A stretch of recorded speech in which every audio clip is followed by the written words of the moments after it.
Sa Lunes, paparating na sila paring Berting Kaya ikaw, Georgina, ihanda mo sarili mo.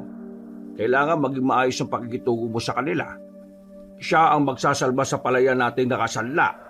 Kapag naging mag-asawa na kayo, tutulungan na nila tayong matubos sa mga palayan natin. Wala na tayong magiging problema. Tay naman, ilang beses ko nang sinabi sa inyo na ayaw ko pa nga mag-asawa eh. Hindi pa ako handa. Wala pa sa utak ko yan eh. Hindi pa ako nakukondisyon sa mga ganyang bagay. Bakit ba ayaw niyo kong intindihin? Hindi mo rin ba naiintindihan ang kalagayan ng pamilya natin? Kapag nawala ang mga palayan natin, mawawala rin ako sa posisyon bilang kapitan ng bagyong ito. Unti-unti tayo maghihirap at hindi magtatagal kakain na lang tayo ng tira-tirang pagkain. Yan ba gusto mo mangyari? Siyempre hindi. Pero wala na ba kayong naisip na ibang paraan? Bakit akong kailangan niyong isakripisyo? Wala bang halaga sa inyo ang salita ko? Hindi ko mahal yung sinasabi niyong si Brando eh. Kung may mas madali pang paraan, hindi naman kita kakailanganin Isa pa, mabuting tao naman si Brando. Mabait at matalino pa. Hindi ka naman nalugi sa kanya. Nakapagtapos siya ng kolehiyo sa kursong medisina. Ikaw, hindi mo nga tinapos ang pag-aaral mo kasi tamad ka. Kaya wala kang karapatang humindi. Ginawa ko makakaya ko para makatulong ka rito sa amin. Pero sinira mo ang edukasyon mo. Kaya huwag kang mag-inarte dyan. Di lumabas din ang totoo na wala ka naman talagang pakialam sa mga anak mo. Gusto niya lang kaming gamitin bilang kasangkapan sa pagiging kapitan mo at pagpapayaman nyo. Hoy, bantay-bantayan mo nga yung mga salitang sinasabi mo, ha? At baka hindi kita matansya. Ang kapal ng mukha mo para magsalita sa akin ng ganyan. Ano bang naiambag mo sa pamilyang ito, ha? Georgina, ang bibig mo. Igalang mo naman ang ama mo. Igalang? Bakit? Ginagalang niya ang karapatan ko bilang tao at bilang babae? Nay, sino may matinong pag-iisip na bigla-bigla na lang niya akong ikakasal sa isang lalaki na hindi ko naman kilala? Anong gusto niyong gawin ko? Tanggapin ko na lang ang kapalaran na kahit kailan hindi ko naman ginusto? Nay, hindi ako laruan na kahit na anong oras pwede niyong ibigay sa iba. Ano bang gusto mong gawin mo sa buhay mo? Magtinda ng asin habang buhay? Alam mo, kahihiyan na nga yung dinadala ng pagtitinda nyo ng asin niya ni Zoren Pero pinagbibigyan ko kayo kasi nakiusap kayo sa akin. Pero ano, habang buhay kayo maglalako ng asin?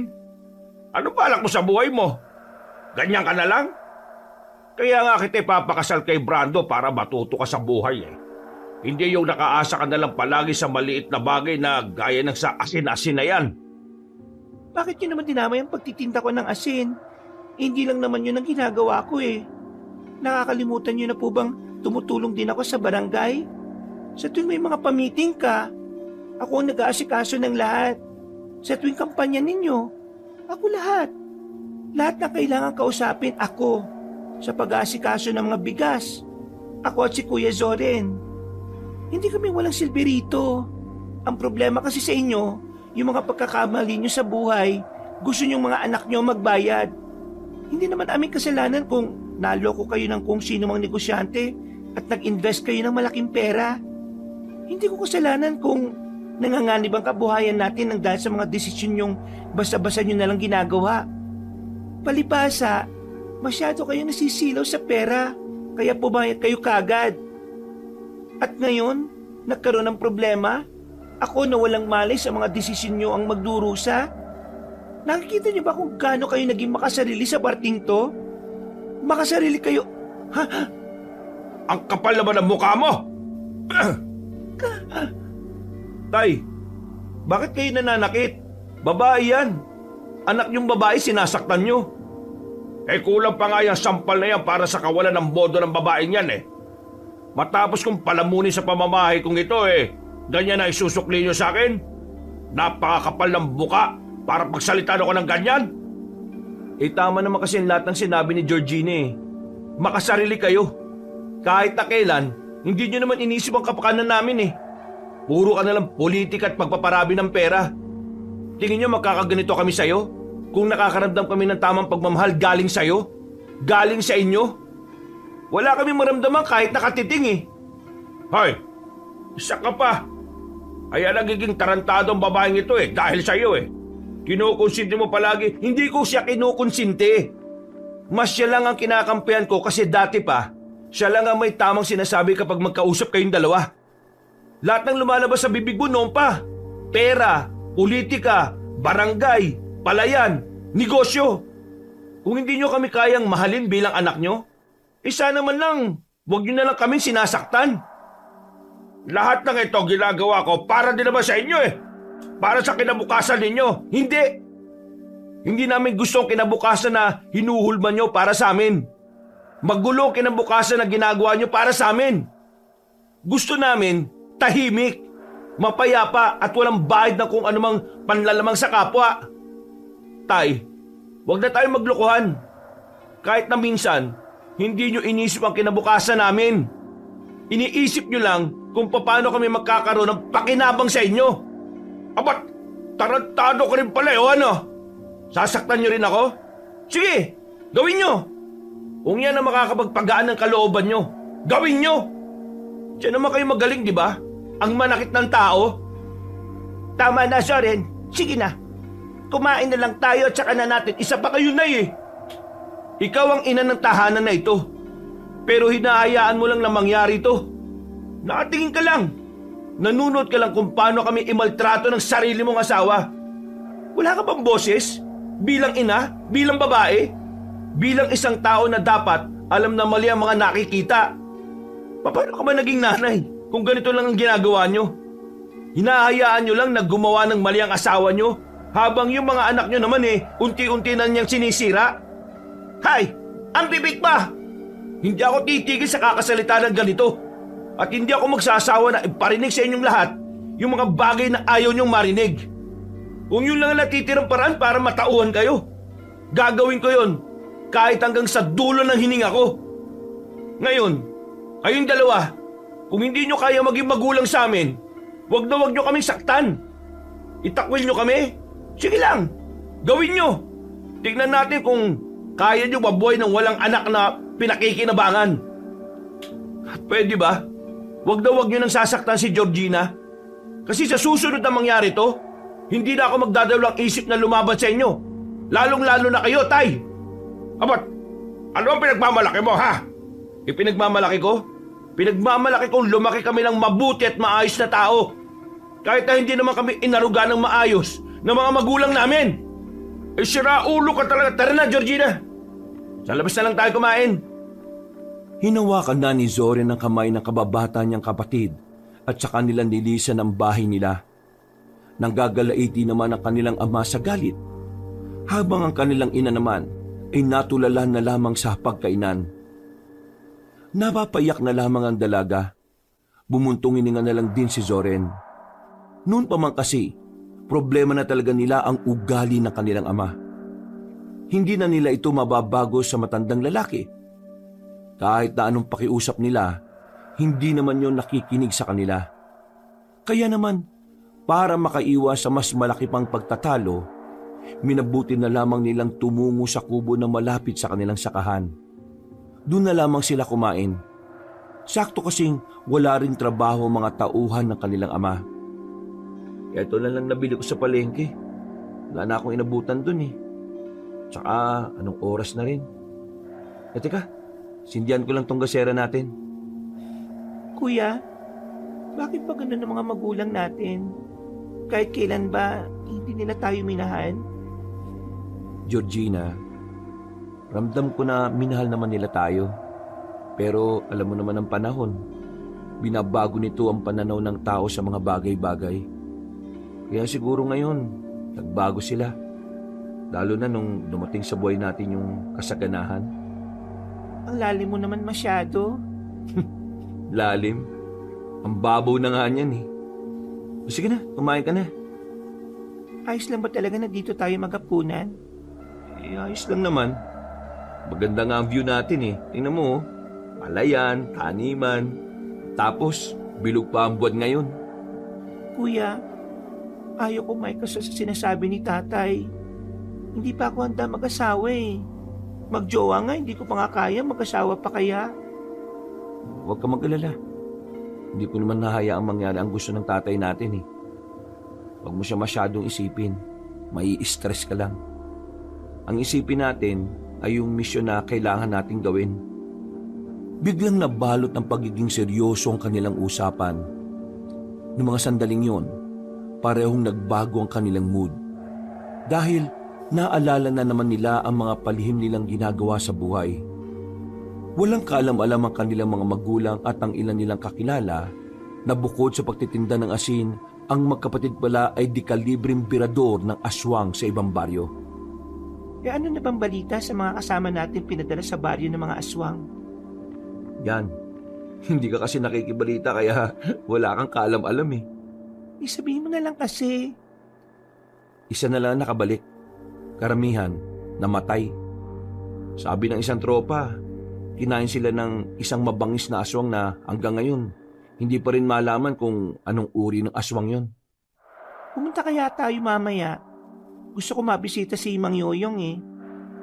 Oo, pero bukas, pupunta tayo. Pero bago yun, ayusin muna natin yung mga asin natin sa bodega.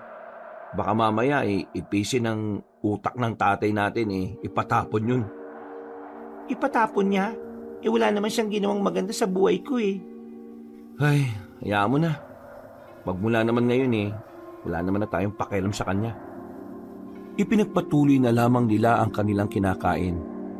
Pagkatapos, pinauna na muna ni Zorin ang kanyang kapatid sa bodega kung saan naroon ang mga asin. Habang wala pa naman siyang ginagawa, tumungo na lamang siya sa bahay ng kanyang kaibigan. Si Mikoy, ang kaibigan niyang gustong-gustong maging apprentice niya. Mula kasi nang malaman ni Mikoy ang lihim niyang ginagawa para na itong bata na umiidolo sa kanya. Uy! Idol! Parang antimang, huwag mo nga akong tinatawag na idol. Bakit? Idol naman talaga kita eh. Magaling ka kaya lumaban sa mga aswang. Uy, kakatawag mo sa akin ng ganyan. Baka malaman ng iba kung sino ko ha. Ito naman, seryoso masyado. Teka, bakit ka ba nandito? Namiss mo ako, no? Pinagsasabi mo. Gusto ko lang tumambay, no? Wala ko. Nag-away kayo ni Mang Dante, no? Oo, ano pa nga ba? Ay, naku naman. Sinasabi ko na nga ba talaga eh. Diyos ko naman, bakit ba nandiyan pa rin kayo sa bahay ng mga magulang nyo? Di ba nasahod din naman kayo sa pagiging manunugis? Oo, nasahod din naman kami. Pero hindi naman kami pwedeng umalis kagad sa poder nila eh. Baka kapag nawala kami sa kanila, mato ng atensyon nila sa amin. Baka malaman pa nila kung anong tinatago namin. Kung sa bagay, tama ka naman. Ano naman plano nyo? Hayaan na lang namin sila sa ugali nila. Pero hindi ako papayag na ikakasal nila si Georgina sa kung sinong lalaki lang. Sa akin mo na lang kasi pakasal yung kapatid mo. Magtigil ka nga. Hindi ka nga gusto ni Georgina eh. Tanggapin mo na lang ang katotohanan. Ito naman, di man lang sumakay sa trip. Ang mabuti pa, tulungan mo na lang akong magsibak ng away dito. Wala akong magawa eh. Ako na naman kasi ang mag-isa rito. Nung mga sandaling yon, pinagtuunan na lamang nila ang pagsisibak. Pagkatapos, tamang kapilang sila sa bakuran. Kwentuhan ng kung ano-ano. Sinusulit na ni Zorin ang mga pagkakataon dahil alam niya na sa susunod na mga araw, mas magiging komplikado na ang lahat para sa kanila. Kinabukasan, maagang nagising ang magkapatid. Inianda na nila ang kariton na lagi nilang tulak-tulak. Kalalabas lang nila ng bakuran ng bodega. Biglang sinalubong sila ni Mang Dante at ng isang lalaki ang dalawa. Napatigil naman si Zorin at Georgina. Nagtatakang nakatingin sa kanilang ama. Georgina, narito na si Brando. Siya ang lalaking sinasabi ko sa iyo na magiging asawa mo. Hello, Georgina. Maganda ka pa sa umaga. Huwag mo akong kausapin, hindi kita gusto. Georgina, sinasabi mo naman. Ang kulit niyo naman kasi tay eh. Hindi ka ba talaga nakakaintindi na ayaw ko pang mag-asawa? At tingnan mga lalaking yan, mukhang pinagli sa sama ng loob. Hoy, umayos ka nga ng ugali mo. Hindi ganyan ang tinuro namin sa'yo, ha? Sus, may itinuro ba kayo? Padaanin niyo na lang kami. Kailangan namin maglako ng asin. Asin? Naglalako kayo ng asin? Bakit, bulag ka ba? Nakikita mo na, itatanong mo pa. Kung ako ang pakakasalan mo, hindi mo na kailangan maglako pa ng asin. Lahat ng gusto mo, Georgina, ibibigay ko. Lahat ng naisin mo, ibibigay ko ng walang pag-aalinlangan.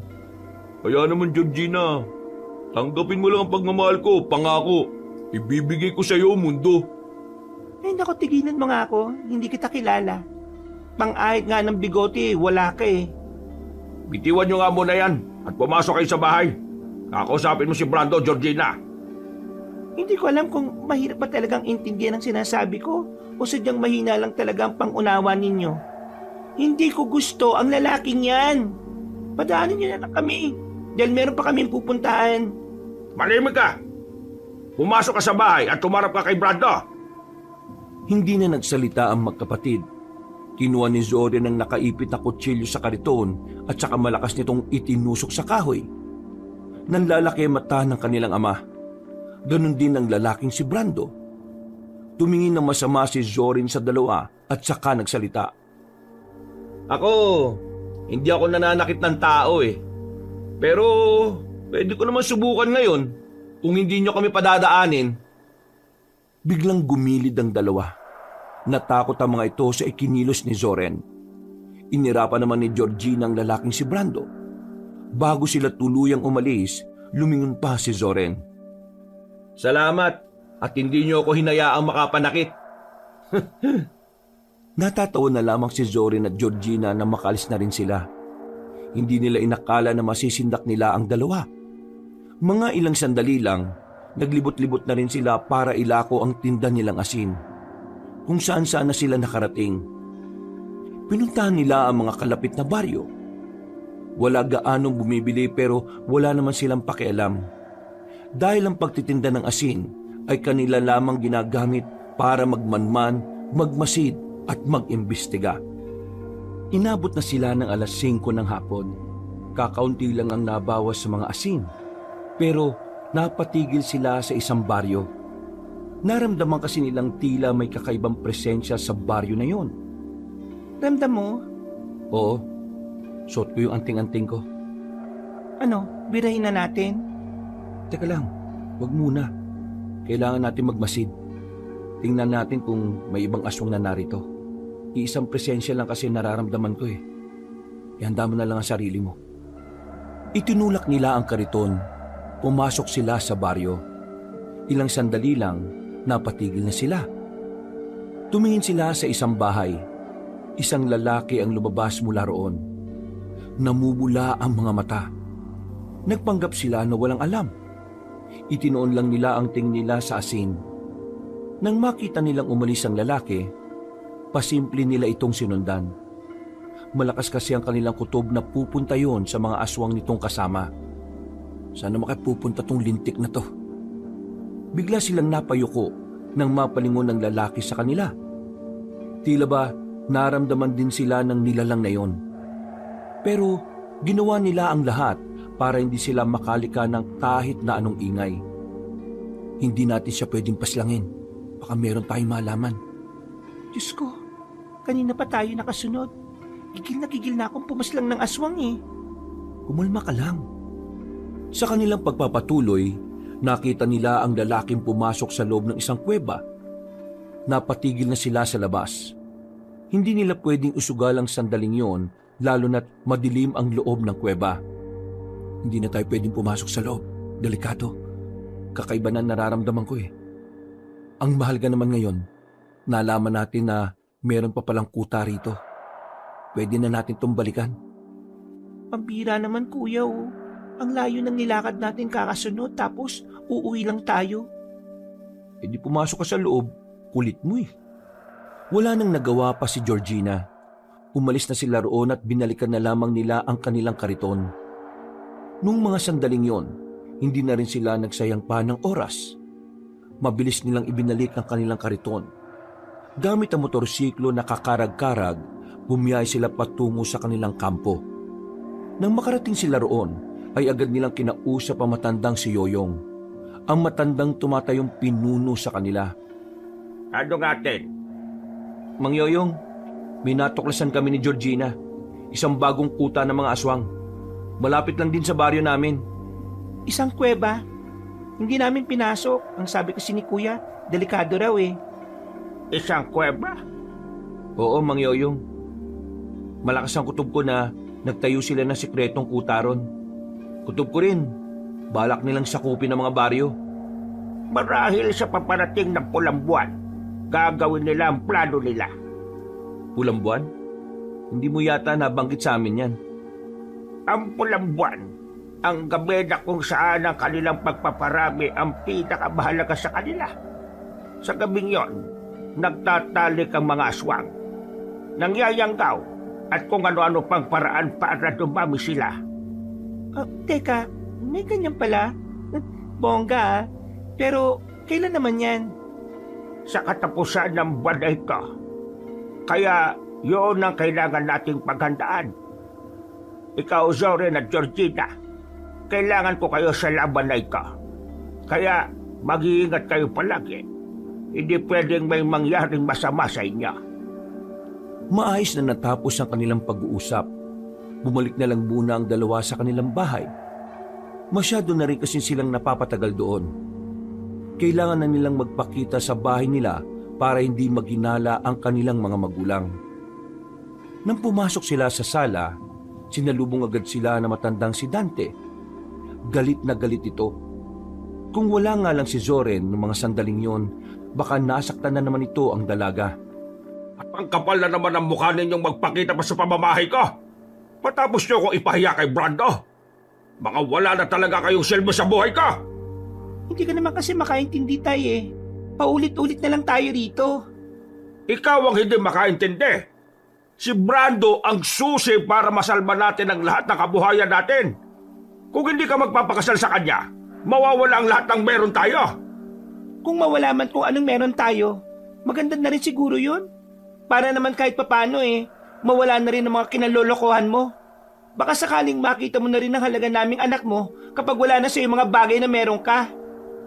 Ha! Ang dali lang sa iyo magsabi ng ganyan dahil hindi naman ikaw ang naghirap nito. Palibasa, pinakinabangan mo lang din ang buhay na meron tayo ngayon. Tama na tay, pagod na ako eh. Gusto ko na lang magpahinga. Tanggapin nyo na lang kasi na hindi nyo kami pwedeng kontrolin. Ha! Darating din ang araw na lalapit kayo sa akin para hingin ang tulong ko. Hindi na mangyayari yan. Georgina, tara na, magpahinga na tayo. Kahit na gustong-gusto ni Mang Dante na palayasin ng dalawa, wala rin naman itong magawa. Dahil kapag pinaalis niya si Georgina, mas lalong mawawalan siya ng pag-asa na maisalba ang lahat ng meron siya. Wala ka bang alam na pwedeng tirhan? Ayoko na rito eh. Wala eh. Magtiis na lang muna tayo rito. Buryong-buryong na ako dito. Kapag nakikita ko si tatay, para akong nawawalan ng gana sa buhay eh. Magtiis ka na lang. O sige na, papasok na ako sa kwarto ko. Isinarado na ng binata ang pintuan. Pagiga nito ay halos 1 oras pa muna itong nakatingin sa dingding. Kung ano-ano ang mga naiisip. Pero kalaunan, nakaidlip na rin siya. Kinabukasan ng umaga, nagising na lamang si Zoren dahil sa mga naririnig niyang ingay sa labas. Agad siyang sumilip sa bintana. Nakita niya ang mga nagkukumpulang tao sa kabilang bakuran. Lumabas siya. Nakita niya si Georgina na nakikichismis na rin pala sa labas. Oh, ano nangyayari? May kinuwento si Mang Delio. Yung mga kumpare doon niya kaninang madaling araw. Dinukot ng mga hindi niya nakikilalang tao. Ano? Dinukot? Teka, ano pang nangyari? Mga nakasuot daw ng maskara, mga dumukot, mga nakaitim, tapos malakas daw. Kuya, naiisip mo ba yung naiisip ko? Oo, tingin ko nagsisimula ng mangolekta ng tao ang mga aswang para sa pulang buwan. Kailangan malaman to ni Mang Yoyong. Nung umagang yon, pagkatapos nilang maglako ng asin, tumungo na kagad sila sa kanilang kuta. Sakto rin kasi na noong mga sandaling yon, nagbibigay din ng sahod. Nagbayad na kasi sa kanila ang isang malaking pamilya na umarkila sa serbisyo nila. Pero agad naman nilang binalita kay Mang Yoyong ang mga nangyari. At dahil dito, pinakilos na ni Mang Yoyong ang kanilang mga kasamahan para magronda. Handa na ba kayong dalawa? Kayo ang mamumuno ng misyon na ito. Bakit? Hindi ka ba sasama sa amin? May iba akong gagawin. Kaya kayo na muna. Tandaan niyo, ang misyon na ito ay walang bayan. Hindi ito gaya ng mga nauna nating trabaho na meron tayong natatanggap. Gagawin natin tong bagay na ito dahil kailangan natin iligtas ang mga tao. Handang-handa naman na kami, Mang Yoyong. Kating-kati na nga kaming bumire. Pero kailangan nyo pa rin mag-ingat, ha? Palagi nyong tatandaan na wag ninyong mamaliitin ang mga kalaban natin. Tinapikpahan ni Mang Yoyong ang binatang si Zoren bago ito pumasok sa kanilang headquarters. Noong mga sandaling yon, nakakaramdam na ng pagkasabik ang magkapatid na Zoren. Matagal-tagal na rin kasi mula nang may huli silang itinumbang aswang. Pre, sinundan ko kayo kanina. Kaso, nawala kayo sa paningin ko bigla eh. Saan ba kayo nagpunta? Nasabi ko na nga ba eh, ikaw yung sumusunod sa amin kanina eh. Pumunta ba kayo sa kampo ninyo? Gusto kong sumama, pre. Hindi pwede. Sige nga, Zorin. Minsan lang naman ako sasama eh. Ano ba tingin mo sa ginagawa namin? Laro? Ay nako, magtigil ka nga. Baka mamaya eh, mamatay ka pa. Kami pa masisi. Eh kung ayaw mo, sabihin mo na lang sa akin kung anong nangyayari. Huminga ng malalim si Zoren. Batid niyang hindi titigil si Mikoy kung wala itong mapapala sa kanya. Yung mga nawawalang tao rito sa atin, yung sinasabi ni Mang Delio, malakas ang kutob namin na aswang ang kumuha sa mga yon. Aswang? Ibig sabihin, may mga aswang na rin dito sa atin? Kahit saan naman meron eh. Pero ngayon, kumakalat na sila. Meron silang pinaghahandaan. Kaya ikaw, mag-iingat ka lalo na sa gabi. Nangunguha ng tanga mga yun. Eh di, hindi nila ako kukunin. Eh wala ka namang gagawin ngayon, di ba? Buti ba samahan mo kami sa amin? Tulungan mo kaming ayusin yung pinagkakabitan ng gulong ng kariton namin. O sige, para makita ko din si Georgina, my love. Ay naku, kulit mo. Wala kang ang pag-asa ron. Naglakad na lamang ang dalawa paalis sa bahay nila Mikoy. Gabing-gabi na nun. Nasa loob na ng bahay ang mga residente. Masaya lang sana ang kanilang kwentuhan habang tinatahak ang daan nang biglang may humarang sa kanilang tatlong lalaki. Nakasuot ng maskara mga yon. Ang unang pumasok sa isip ni Zoren, yun ang mga aswang na nandurukot ng mga tao. Kaya naman agad na hinawi ni Zoren si Mikoy at saka pinatabi. Batid niyang sa mga pagkakataong yon, mapapalaban siya. Oh, sino naman yung mga yan? Sila yung inihinala namin mga aswang na nandukot sa mga kasama ni Mang Delio. Diyan ka lang sa gilid ha. Naglabas ng patalimang lalaking si Zoren. Tila hindi naman nasindak sa kanya ang mga aswang. Nakatindig lang ang mga yon. Maya-maya pa, lumapit na rin yun sa kanya. Inundayan niya ng saksak ang mga aswang. Pero nakakailag lang din ang mga yon. Sinubukan din niyang dakmain ang mga nilalang. Pero dahil sanay na sanay si Zoren sa mga ganong klase ng sitwasyon, madali lang niya yung nalagpasan. Kaya naman, parang nilalaro lang ng binata ang pakikipaglaban. Ni hindi man lang bumabakas sa mukha nito na nahihirapan ito. Anong problema? Bakit kayo tumigil? Nagtataka ba kayo kung bakit hindi niyo ako matamaan? Para sabihin ko sa inyo, maling tao ang tinatangka niyong kunin. Nang subukan ni Zoren ulit umatake, dumistansya lang ang tatlong aswang. Hindi na lumaban ang mga yon at agad na ring umalis. Kaya noong gabing yon, walang nabiktima ang mga pangit na nilalang. Idol talaga kita eh. Para kang action star kanina, pre. Ayos! Solid! Action star na pinagsasabi mo. Ano kala mo sa akin, artista? Mga lihiti mong aswang yun. Makukuha ka ng mga yun kapag lumabas ka pa ng gabi. Mabuti na lang talaga magkasama tayo ngayon. Pero sayang no, kung napaslang mo sana yung isa sa kanila, ipapakita natin sa mga tao para alam nila na totoo talaga ang mga aswang. Sinadya nilang hindi na lumaban. Tingin ko, napagtanto nila kung sino ako. Siguradong mas makakaroon ng gulo. Ha? Bakit naman? Hindi ko sila napaslang eh. Makakapagsumbong pa ang mga lintik na yon. Ayos lang yan. Malakas naman ang paniwala ko na kahit magsumbong sila, kakayanin nyo pa rin sila eh. Tara na, pumunta na tayo sa bodega nyo para makita ko na si Georgina. Hindi na, bukas na lang. Ihatid na lang muna kita sa inyo. Delikado eh. Napakamot na lamang sa ulo ang lalaking si Mikoy. Kinabukasan, banas na naman si Georgina nang marinig na nasa kanilang sala ang lalaking si Brando. Kaaga-aga pero ito kagad ang bumungad sa dalaga. Kahit si Zorin ay naaalibadbaran na rin sa binatang yon. Oh, good morning sa inyong dalawa. Pero mas maganda ka kaysa sa umaga, Georgina. Ay nako, walang good sa morning kung ikaw yung makikita. Ano ba kailangan mo? Wala rito si tatay, no? Alam ko naman na wala rito si Mang Dante.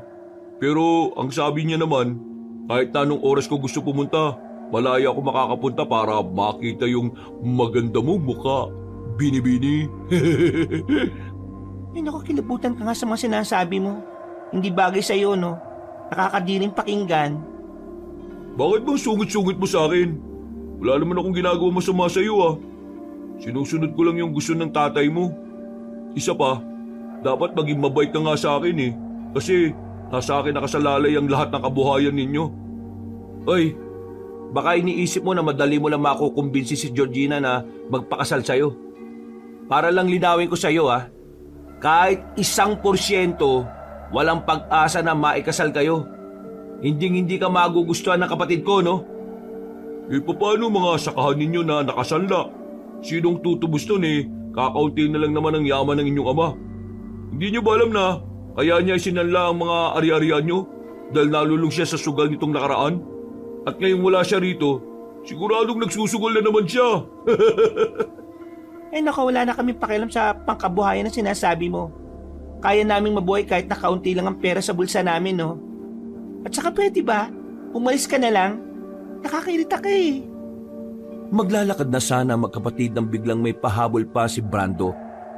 Isang katagalan pero labis nitong napukaw ang kanilang atensyon. Alam ko kung anong tinatago nyo. Anong pinagsasabi mo? Naglakad si Brando papalapit sa kanila. Umikot pa ito sa kanila at saka muling naupo sa malambot na sofa. Tatawa-tawa. Baka sa muka ang pangaasar nito. Sabihin na lang natin na alam kong pumapatay kayo ng aswang. Sa narinig nilang yon, kapwa sila nagkatinginan. Tila ba may kung anong kaba ang kanilang nararamdaman. Tumingin na muna sa paligid si Zoren at saka agad na lumapit kay Brando. Hinawakan niya ang kwelyo nito at sapilitang itinayo. Paano mo nalaman ng tungkol doon? Paano? Paano? Ano ka ba pre? Mapera akong tao no? Kaya-kaya kong magbayad para lang malaman kung ano itinatago niyong dalawa. Bakit ba kasi ayaw niyo pang sabihin sa mga magulang niyo kung anong ginagawa niyo? Bakit? Natatakot ba kayo na kapag nalaman nila madadamay sila? Bah, napaka mapagmahal niyo naman palang mga anak. Kung ano man ang nalalaman mo, manahimik ka lang kung ayaw mong mapahamak. Mapahamak? Tama. Pwede ako mapahamak kasi may alam na rin ako. Pero tingin ko, wala naman kayo magagawa sa akin eh. Kasi una pa lang, hindi niyo naman talaga ako kilala. Kaya naman Georgina, kung ayaw mong malaman ito ng mga magulang mo, pumayag kang magpakasal sa akin. Matagal na kasi kitang pantasya eh. Ikaw lang ang babaeng mamahalin ko. Sa pilitang inalis ni Brando ang pagkakahawak sa kanya ni Zoren. Pangiting-ngiti pa itong maglakad palabas ng kanilang bahay. Mula nang sabihin niyo ni Brando, tila napaisip na rin ang magkapatid kung sino nga ba talaga si Brando. Pero habang nagiging palaisipan para sa kanila ang katauhan ng lalaking yon, naging palaisipan din para sa kanilang ina kung bakit hindi pa umuwi ang kanilang ama.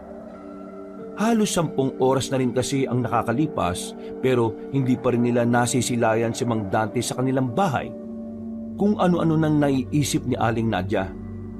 Ano na ba nangyari sa ama ninyo? Bakit parang hindi man lang kayo nakaalala? Nasa sala ulit sila noong mga sandaling yon. Palakad-lakad ang kanilang ina sa kanilang harapan. Nahihilo na sila rito kaya hindi na napigilan ni Georgina ang sarili niya. Pwede ba, Nay? Maupo ka nga. Nakakahilo ka na eh. Bakit ba kayo nag-aalala sa kanya? Palagi namang alanganing umuwi ng bahay yon. Wala siya sa barangay. Pinuntahan ko siya nun kanina. Wala. Kailan ba napirmi sa barangay yun? Parang hindi nga siya kapitan eh. Tulungan niyo naman ako mahanap ang tatay niya. Baka mamaya nakuha na rin siya ng mga nangunguha ng tao. Nay, huwag ka nga praning. Paano kukunin si tatay Wala namang mapapala sa taong yon. Bakit ba kayo ganyan sa ama niya? Wow! Kami pa talagang tinanong niyo ng ganyan. Tanungin niyo siya kung bakit siya malupit sa amin ni Kuya. Kung ayaw niyo akong tulungan, wala akong magagawa. Ako na lang mag-isang maghahanap sa kanila. Padubog na umalis sa matandang si Nadia. Naiwan naman na napapailing na lang ang magkapatid. Sa mga pagkakataong ito, hindi na nila pinakialaman pa ang kanilang ina. Nanatili na lamang sila sa bodega para ayusin ang kanilang kariton. Wala na rin talagang pag-asang nanay natin. Si tatay lang talaga ang malaga para sa kanya. Hayaan mo na. Ang mahalaga naman magkasama tayo. Hindi tayo nag-iiwanan. Parang tayong dalawa na nga lang ang magpamilya. Sandali silang napatigil nang marinig nilang tila may kalusko sa mga halamanan na katapat lang din naman nila. Noong mga sandaling yon, ay agad namang kinuha ni Zori ng martilyo. Lalapitan na sana niya ang halamanan pero nagulat siya nang makitang si Mikoy ang lumabas doon. Ay nako, visit ka talaga kahit kailan. Ano ginagawa mo dyan?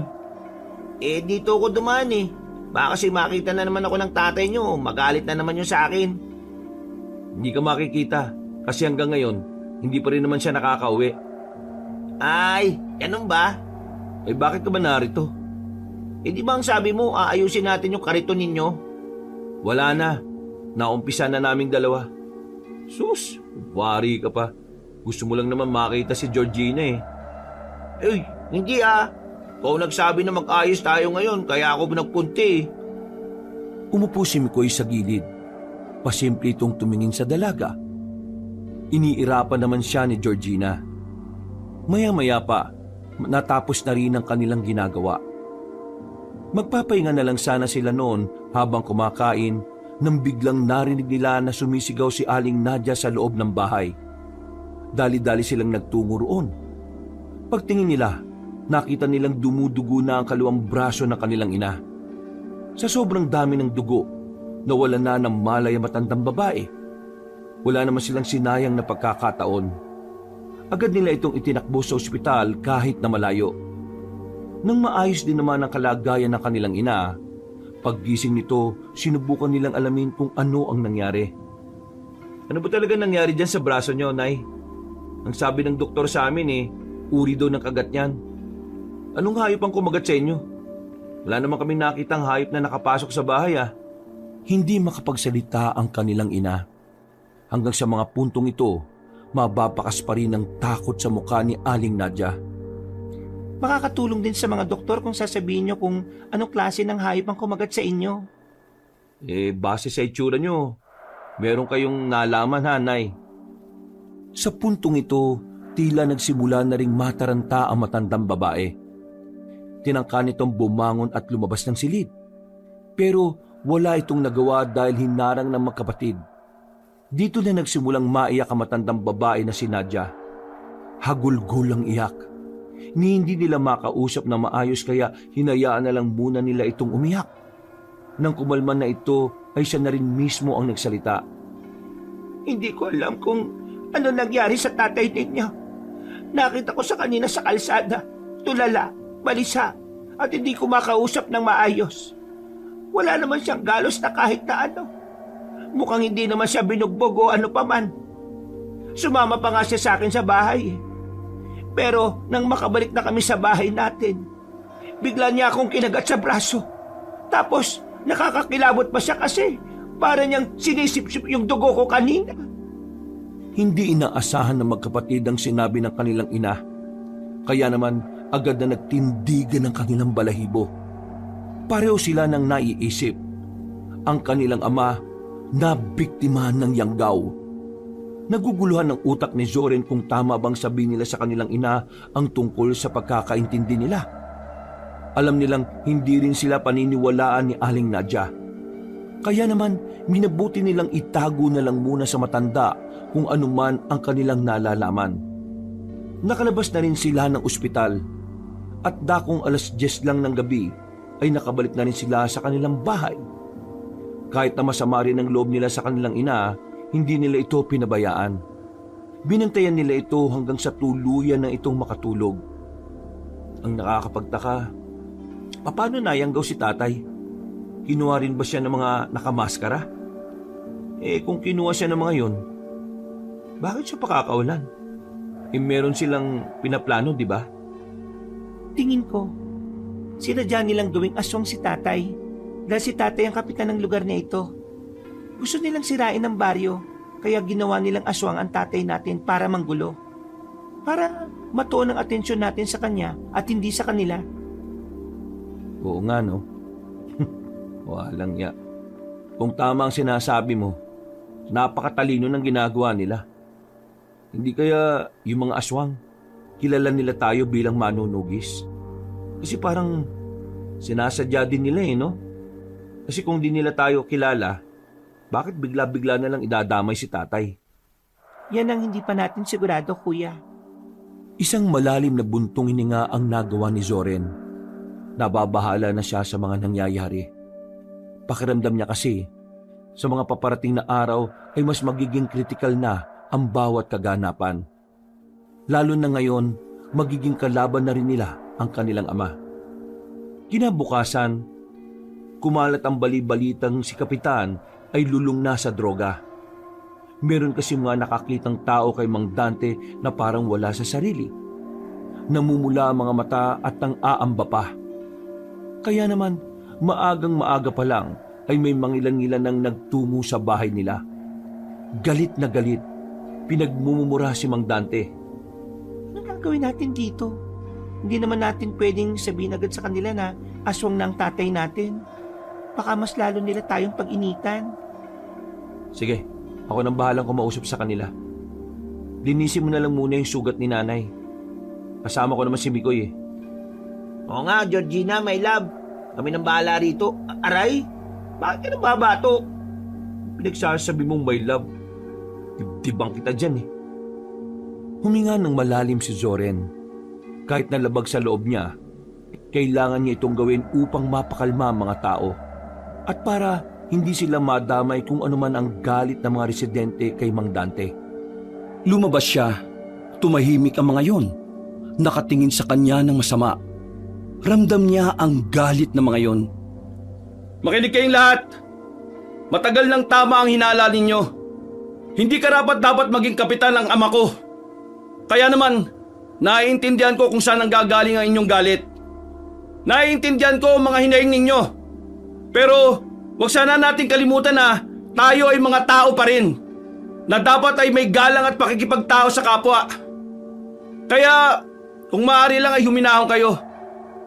Ako man din at ang kapatid ko at ina, wala ring ideya kung ano nangyayari sa tatay ko. Bigla na lang siyang umuwi ng bahay at sinaktan niya ang nanay namin. Balisa siya at wala sa sarili. Kaya naman, wag sana kayo magagalit sa akin o sa amin. Hindi namin kasalanan kung ano man ang kasalanan niya.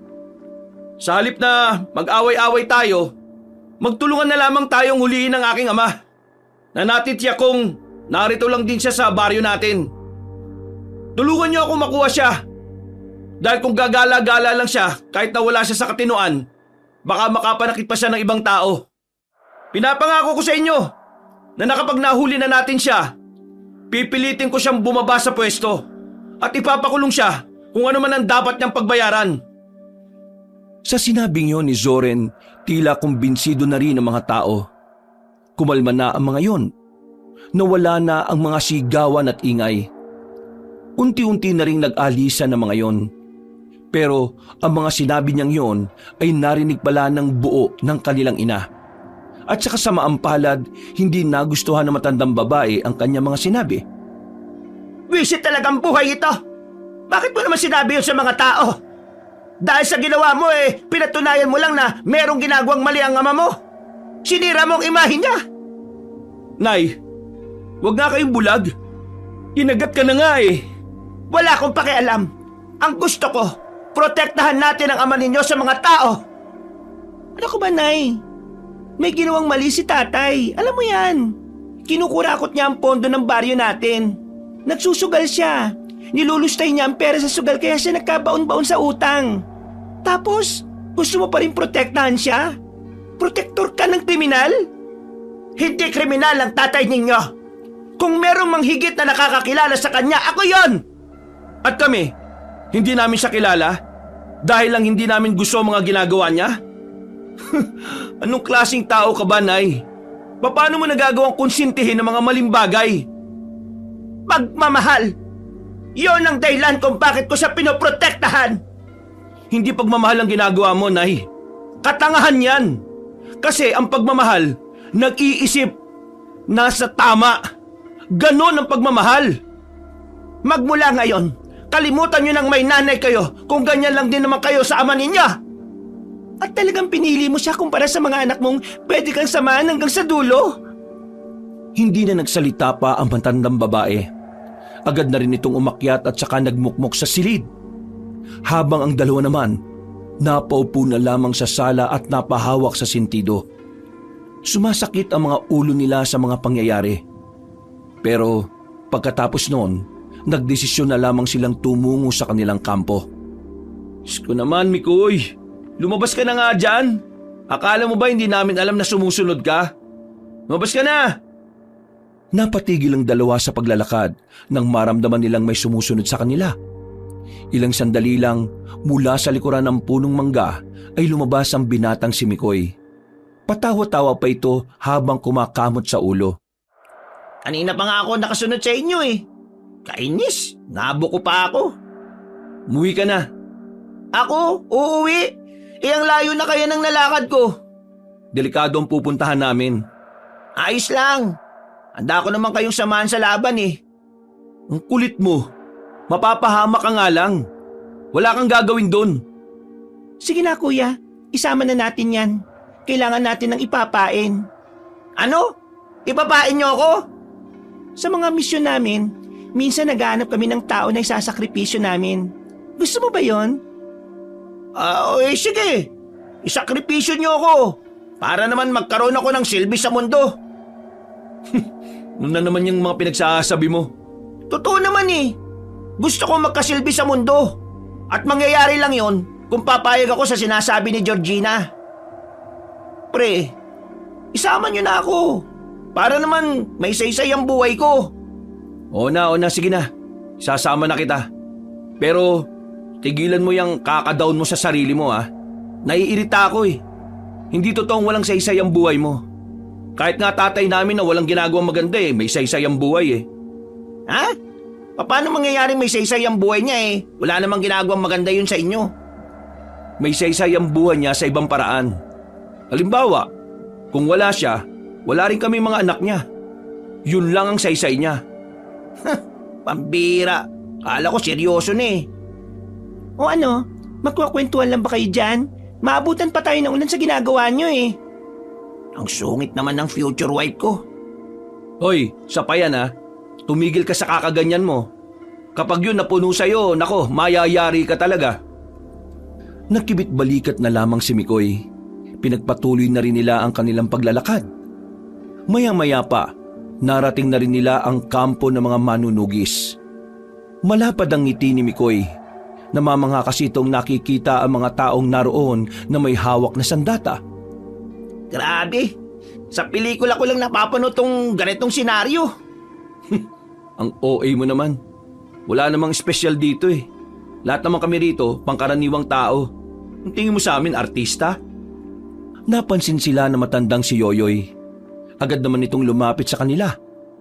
Napunan nito na may kasama silang bagong muka. Kaya naman agad itong kinausap na matandang lalaki. Sino ka? At bakit ka narito, ha? Ako po si Mikoy. Kaibigan po ako ni Zoren at future ang ibig kong sabihin, kaibigan nila ako. Sumama po ako dito kasi gustong-gusto ko po talaga maging kagaya ninyo. Idol ko nga po itong si Zoren eh.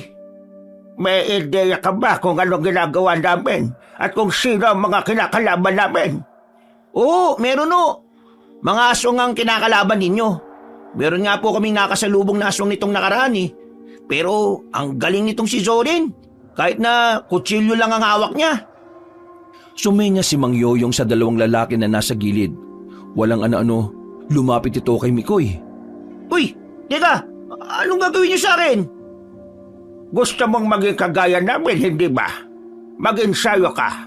Hindi ka uuwi sa inyo hanggat hindi mo nakukuha ng maayos ang mga ipapagawa ko sa iyo. Kinaladkad na ang lalaking si Mikoy. Tuwang-tuwa naman ito dahil doon. Naglakad na sila papasok sa kanilang headquarters. Dito na nga sinimula ng magkapatid na sabihin sa kanilang pinuno ang nangyari sa kanilang ama. Kahit si Mang Yoyoy din ay hindi rin makapaniwala sa kanyang nalaman. Pero kahit na tatay ni Zoren at Georgina yon, madiing sinabi sa kanila ng matandang pinuno na hindi ito palalagpasin. Sumang-ayon naman ng magkapatid. Kaya naman kinagabihan ay bumalik na rin sila kaagad sa kanilang baryo. Dala-dala na rin nila ang kanilang sandata. Si Mikoy naman, kahit na pagod sa ginagawa niyang pag-iensayo, pinili pa rin itong samahan ng magkapatid. Zoren, Georgina, hindi naman sa nangihimasok ako ha. Pero sigurado na ba kayo mismo ang papaslang sa sarili niyong ama? Tumigil sa paglalakad si Zoren. Sandali itong nagbuntong hininga. Sa ideya pa lang na naging aswang siya, ibig sabihin lang nun, hindi na iisang dugo na nanalalaytay sa mga ugat namin. Ibig sabihin lang din nun, hindi na namin siya ama. Kaya wala namang problema sa akin. Sa dugo, oo, wala na.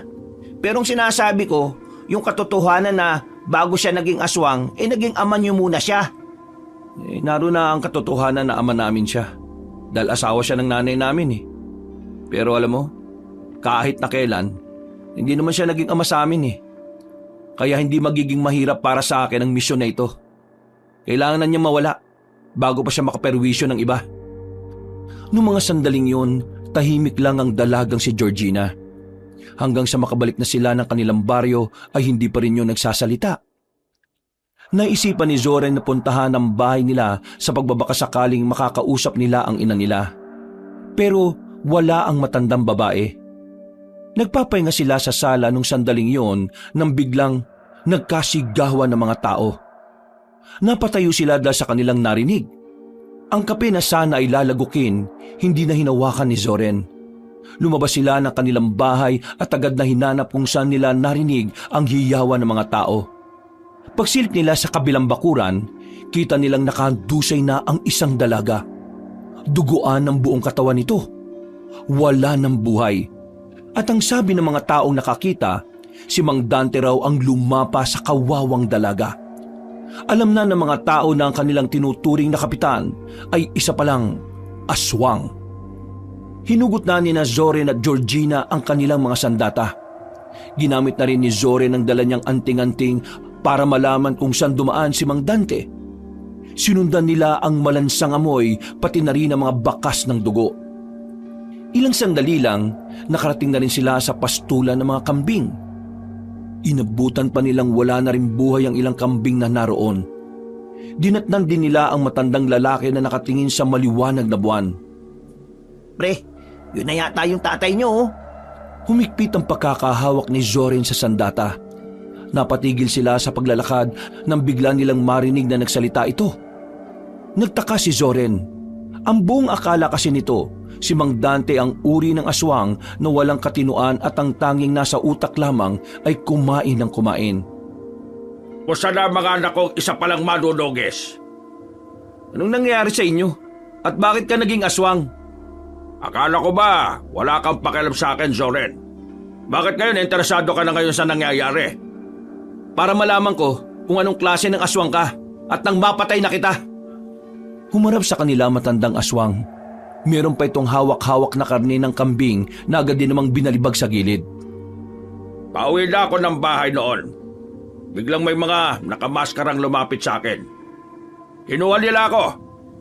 Ang akala ko ipapatayin nila ako. Pero meron silang itinurok sa akin. Akala ko droga. Pero mas maganda pa pala. Kasi na magkamalay ako, sobrang gaan ng katawan ko.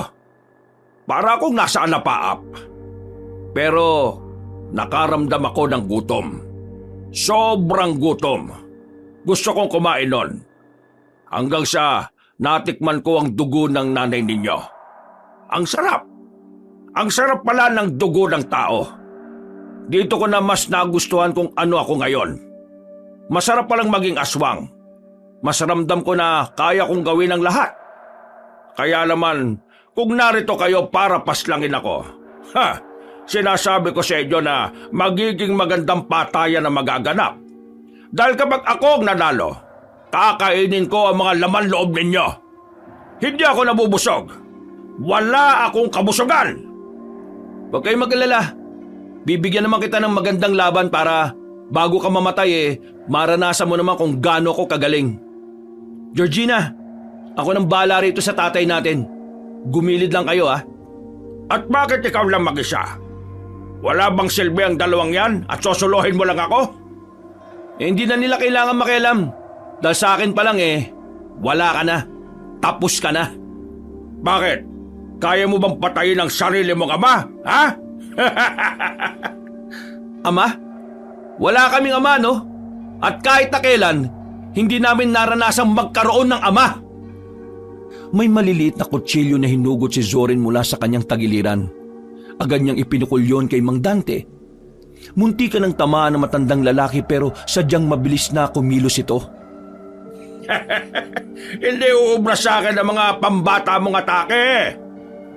Dinampot ni Mang Dante ang mga sanga ng puno sa gilid at agad din naman tong pinukol kay Zoren. Nagawang ilaga ni Zoren yon. Ang kaso nga lang, bigla na lamang nakalapit sa kanya ang amang aswang. Kuya, mag-iingat ka! Nadaplisan ng kalmot ang binatang si Zoren.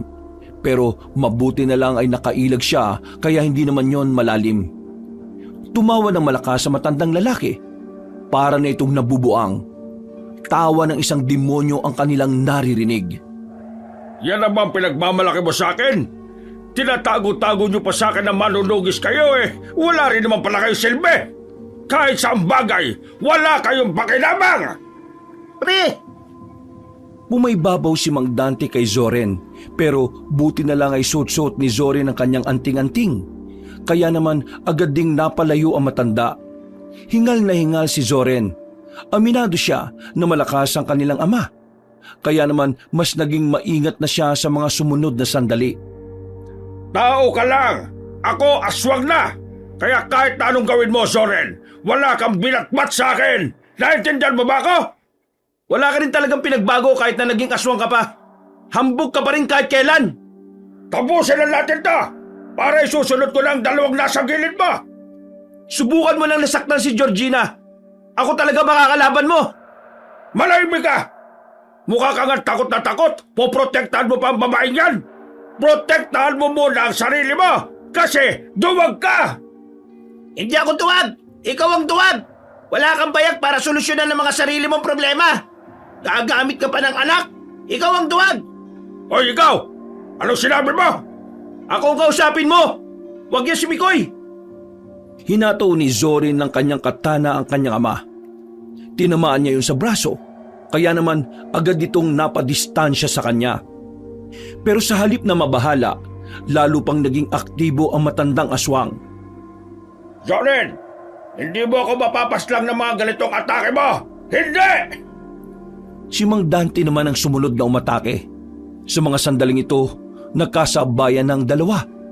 Hindi nagpatinag si Zoren kahit nakakaiba ang bilis at lakas ng kanyang ama. Ano? Kaya mo pa ba? Kaya mo ba bang mabuhay, Zoren? Ha? Tanungin mo ang sarili mo! Nakailag si Zoren. Nakakuha siya ng tamang pagkakataon para hagupitin ng katana ang tagiliran ni Mang Dante. Nang tamaan yon, tila naramdaman na rin na matanda ang hapdi ng hiwa. Anong problema, Tay? Ramdam mo na ba? Ramdam mo na ba na ito ang huling sandali na magkakausap tayo? Ha? Nakachamba ka lang! Tsamba ba? Eh di sige! Muling pumorma ang binata. Walang ano-ano, mabilis itong tumakbo patungo kay Mang Dante. Pero sa halip na siya ang pagtuunan nito ng pansin, tumalo ng mataas si Mang Dante at sila Georgina ang inatupag nito. Sinubukan nitong dakmain ang mga yon, pero mabilis na nakagalaw ang dalaga matapos itulak si Mikoy sa gilid. Hinugot na ni Georgina ang kanyang sandata. Agad niyang hinugupit ang kanilang ama at tinamaan naman yon sa braso. Munti ka nang maputol, kaya agad-agad na napadistansya na naman si Mang Dante. Malas mo! Kinalaban mo pa talaga ang mas magaling kaysa sa akin! Anong ibig mong sabihin, lentik ka? Si Georgina ang mas mahusay kung ikukumpara mo sa akin. Mas marami siyang nalalaman at mas marami na siyang pinaslang na aswang. Unti-unting umabante si Georgina. Maigpit pa rin ang hawak nito sa kanyang katana at saka tumingin ng diretso sa ama. Nung una, kaya ko bang tanggapin na kahit kailan, hindi mo kami kayang ituring na anak. Pero ngayon, hindi ko na masikmura. Hindi ko kayang palagpasin ang mga ginawa mo. May buhay ka ng kinuha. Nanggugulo ka na rin sa mga tao. Kaya wala akong magagawa, kundi ang tapusin ka na ngayon din. Hindi na napigilan pa ni Georgina na hindi maiyak. Hindi niya maintindihan ang kanyang nararamdaman. Kahit kasi hindi naman naging mabuting ama sa kanila si Mang Dante, tila ba meron pa rin siyang nararamdaman na pagmamahal doon. May awa siya sa matanda. Pero sa kabilang banda, alam niya sa sarili niya na walang magagawa ang kanyang emosyon, na mas mahalaga ang buhay na nakararami kaysa sa buhay ng kanilang ama. Hindi mo ako magagawang patayin! Mahina ang loob mo! Mahina ka lang sa paligid ko! Nangisay-ngisay ang matandang lalaki. Nang mapagtanto nilang tila nagbabago na ito ng anyo, hindi na nagsayang ng pagkakataon si Georgina. Mabilis itong lumapit sa kanilang ama. Bumelo ito at saka tinaga ng malakas si Mang Dante. Sa puntong ito, tinamaan na ng dalaga ang matanda sa ulo. Natigil ang pagpapalit anyo ni Mang Dante at saka gumewang-gewang. Kailangan mo na mawala para sa kaligtasan ng mga tao, para sa amin at para na rin kay nanay. Ang nanay ninyo! Hindi na naituloy na matandang aswang ang kanyang sasabihin nang bigla na itong bumagsak. Ilang segundo lang ay agad na rin itong binawian ng buhay. Saktong pagbuhos ng malakas na ulan ay naiyak na lamang din si Georgina. Umiiyak siya hindi dahil nagsisisi siya sa kanyang ginawa, kundi umiiyak siya dahil sa tuwa at galit. Natutuwa siya dahil sa wakas, nabawasan na rin ng isang tinik ang kanilang buhay. Nagagalit siya dahil sinisisi pa rin niya ang ama nila, na kung sana ay naging mabuti ito sa kanila, hindi hahantong ang lahat sa ganon. Nilapitan na lamang ni Zoren ang kanyang kapatid at saka niyakap ng mahigpit. Pagkatapos ng eksenang yon, naglakad na rin sila paalis. Basang-basa sila ng ulan nang makabalik na rin sila sa kanilang bahay. Inabutan nila roon ang matandang babae na si Nadia. Nakita nito ang mga dala nitong sandata. Nanlalaki ang mga mata na parabang alam na kagad ng kanilang ina ang mga nangyari. Anong ginawa niyo? Bakit may mga dala kayong sandata? Nasaan na ang tatay ninyo? Wala na po si tatay. Anong wala nang sinasabi ninyo? Pinatay na namin si tatay. Ha? Anong sinabi niyo? Humagulgol na ng iyak ang dalagang si Georgina sa mga sandaling ito. Pero ang kanilang ina, hindi matanggap ang sinabi ni Zoren. Alam kong galit kayo sa tatay ninyo, pero ang gumawa ng kwento na gaya ng ganyan ay hindi ko matatanggap. Nay, wala na po si tatay. Kailangan namin siyang patayin bago pa dumami ang mga biktima niya. Sandaling hindi nakapagsalita ang matandang babae. Unti-unting nangilid ang mga luha nito. Aswang na si tatay, at kahit na anong gawin natin, hindi na siya may babalik sa dati. Puro kasamaan ang tumatakbo sa utak niya. Kung hindi namin pipigilan yon, maraming mapiperwisyong tao. Ako ang pumaslang kay tatay. Ako ang... Walang hiya ka! Paano mo nagawa sa sarili mo yung ama? Ano ba? Hindi ka ba talaga nakakaintindi, Nay? Aswang na si tatay. Hindi na siya ang dating asawa nyo na kaya pang makaunawa ng kabutihan. Siya na nga lang ang natitirang nakakaintindi sa akin. Bakit niyo pa siya inalis sa buhay ko? Ano bang tingin niyo sa amin? Hindi niyo ba kami pamilya? Hindi ba pwedeng kami naman ang sandalan mo? Paano ko sasandalan ng mga taong pumatay sa taong mahal ko? Nakakatakot kayo. Hindi na kayo normal mag-isip. Ang ginawa namin ay para sa kapakanan ng mga tao. Hindi lang ito tungkol sa pamilya natin. At hindi lang din ito tungkol sa pagmamahal mo sa kanya. Lahat ng bagay sa mundo may hangganan, Nay. Masakit man isipin, pero ito na ang hangganan para sa kanya. Hindi na siya nabibilang sa mundo natin. Puro karahasan na lang ang naiisip niya. Kaya wala kaming ibang magagawa kundi ang gawin ng tama. Kung hindi mo yan maintindihan, ikaw na ang may problema, Nay. Bulag ka! Bulag na bulag ka sa pagmamahal ng isang taong kahit na kailan ay hindi naman itinuring na pamilya ang pamilya natin! Hindi na nakapagsalita pa ang matandang babae. Naupo na lamang ito sa sofa at natulala. Iyak lang ito ng iyak. At kahit na tumigil na ang malakas na ulan, hindi pa rin humuhupa kung anuman ang nararamdaman ni Aling Nadia. Tila nagdurugo pa rin ang puso nito sa pagkawalan ng kanyang asawa. Pero hindi pa rin pala doon nagtatapos ang kanilang problema. Dahil kasi sa pagkakabunyag ng pagiging aswang ni Mang Dante, nagdulot ito ng lalo matinding galit sa mga tao. Kaya naman sa parehong gabi, narinig na lamang nila ang mga taong nagsisigawan. Patungo na yun sa kanilang bahay para tugisin sila sa pag-aakalang sila ay mga aswang din. Pre, kailangan na nating umalis dito. Paparating na yung mga tao. Narinig ko kanina, papatayin nila kayong lahat eh. Ito na nga ba sinasabi ko eh. Georgina, asikasuin mo si nanay. Mikoy, tulungan mo sila. Aalis tayo. Nangahawakan na sana ni Georgina ang matandang babae ay bigla itong nagpumiglas. Hindi! Hindi ako aalis sa bahay na ito! Narito ang alaala namin ni Dante. Kung gusto niyong umalis, lumayas kayo! Hindi ko kayo pipigilan! Kailangan na nating umalis sa bahay na ito, Nay. Kapag naabutan kayo ng taong bayan dito, kayo ang pagbubuntunan nila. Iisipin nilang aswang ka dahil naging aswang din si tatay. Wala akong pakialam. Mamatay na kung mamamatay. Nay naman, kahit na ngayon lang, makinig ka naman sa akin. Huwag na kayo magpanggap na meron kayong pakialam sa akin. Dahil kung talagang mahalaga ako sa inyo, hindi nyo aalisin sa buhay ko ang nag-iisang tao na meron ako. Pre, natatanaw ko na sila mula rito. Malapit na sila, oh. Nay naman, hindi ako sasama sa inyo. Pabayaan mo na siya kung ayaw niya sumama.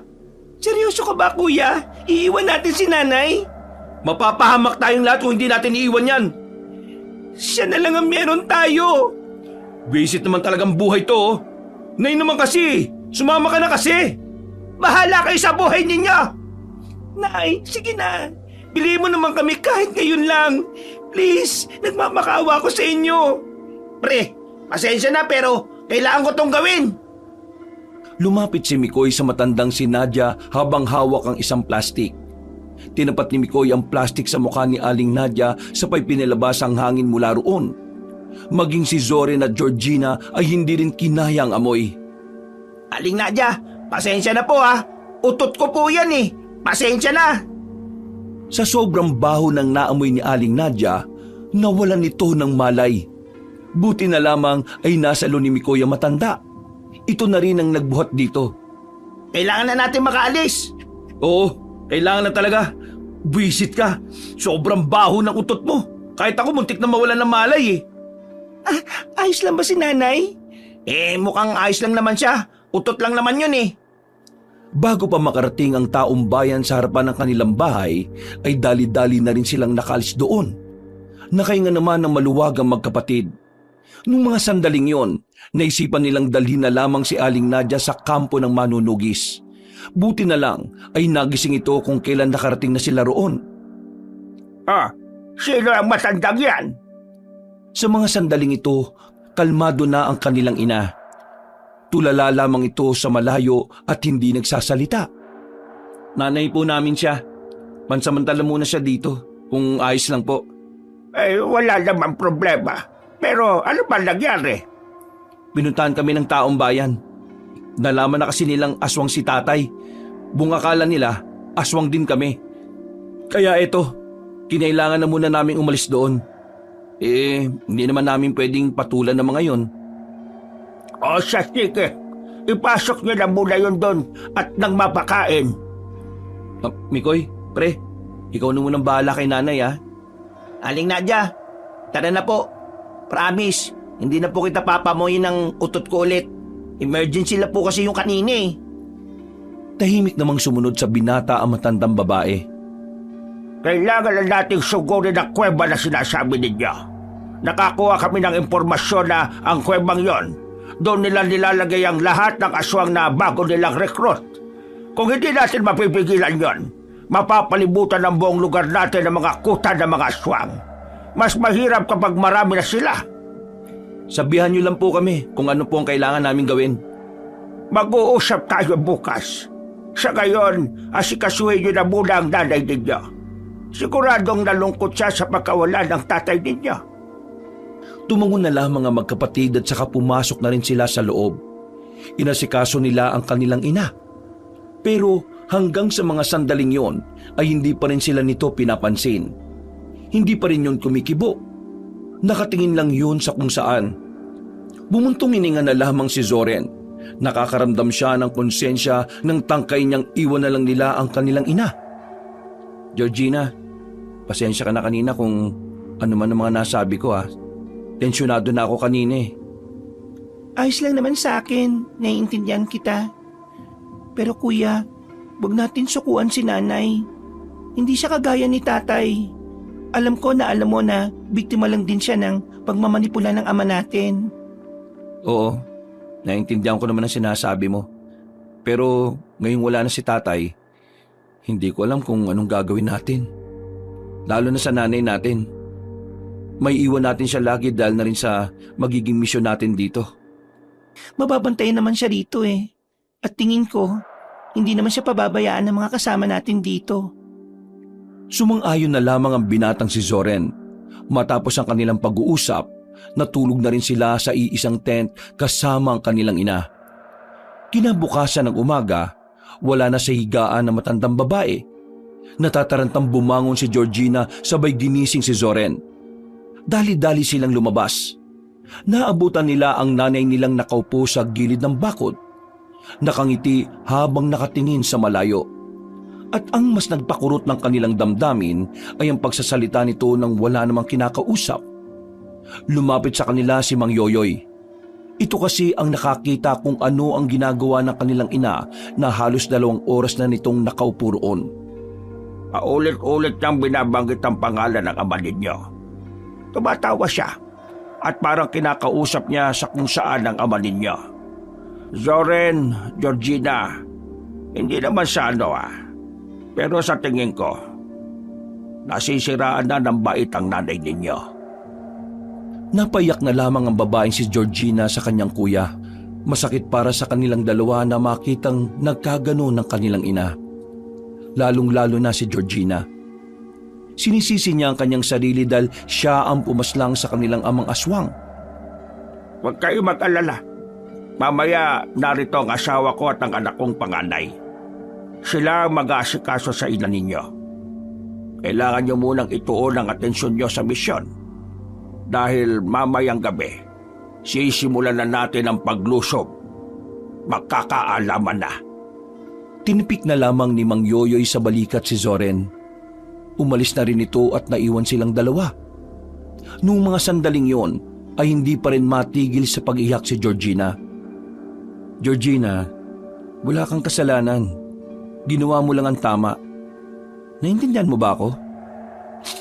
Pero kuya, ako kasi pumatay kay tatay eh. Hindi mo siya pinaslang. Niligtas mo lang ang buhay ng mas maraming tao. Sa buhay, minsan kailangan mo talaga masaktan para mas mapagtanto mo kung ano ang tama. Alam mo, masakit din naman para sa akin yung nangyari. Masakit din sa akin na humantong tayo sa ganitong desisyon. Pero may mga bagay na kailangan nating itaya para makausad tayo. Mga bagay na wala na magandang dulot sa atin. Isipin mo na lang, Georgina, kung pati tayong dalawa ay hihina. Sino na lang ang mag-aasikaso kay nanay? Di ba ang sabi mo, wag nating sukuan si nanay. Kaya kailangan natin maging matatag.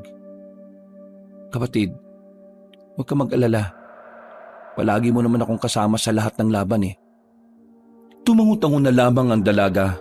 Kahit na papaano, gumaan na rin ang pakiramdam nito. Mabilis na lumipas ang mga oras. Sumapit na rin ang kinagabihan. Inihahanda na nila ang kanilang mga sarili. Hindi bababa ng 40 manunugis ang magsasama-sama para tugisin ang mga aswang. Dadali na rin nila ang mga pangmalakasan nilang kagamitan. Matapos makapagpaalam ni Zoren at Georgina sa kanilang ina, agad na rin silang lumarga. Mabilis nilang natagpuan ang kuweba na di umano doon inilalagay ang mga bagong aswang. Sa pagkakataong ito, maingat ang ginagawa nilang hakbang. Kalkulado, planado at talaga namang pinag-iisipan. Zoren, ikaw na maglagay nito sa bukana. Kailangan nating malaman kung gaano kalakas ang mga aswang na nasa loob. Isang garapon na may laman na tubig ang hawak-hawak ni Mang Yoyoy. Ayon sa matanda, mahiwaga ang garapon na iyon. Dahil may kakayahan itong makaramdam kung malakas o hindi ang mga aswang na nasa paligid. Para itong langis na lana na nakakatukoy din kung may aswang. Tubig de bendita ang tawag namin dyan. Kapag may kulay pula ang tubig, ibig sabihin, hindi gaanong malalakas ang aswang na nasa kuweba. Pero kapag umitim, ibig sabihin nito, malakas ang nasa loob. 2 minuto bago lumabas ang kulay ng tubig. Kaya, konting ingat lang. Pero, paano kapag naglaho ang kulay? Simple lang. Mas malalakas at hindi malalakas ay makakasama. Sige ho, ako na umbala rito. Pre, sama ako. Kailangan mo ng lookout. O sige, ayusin mo ah. Ayaw ko ng aanga-anga. Heh, ako pa ba? Naglakad ang dalawa palapit sa kuweba. Dumaan sila sa matataas na halamanan habang daladala ang garapon.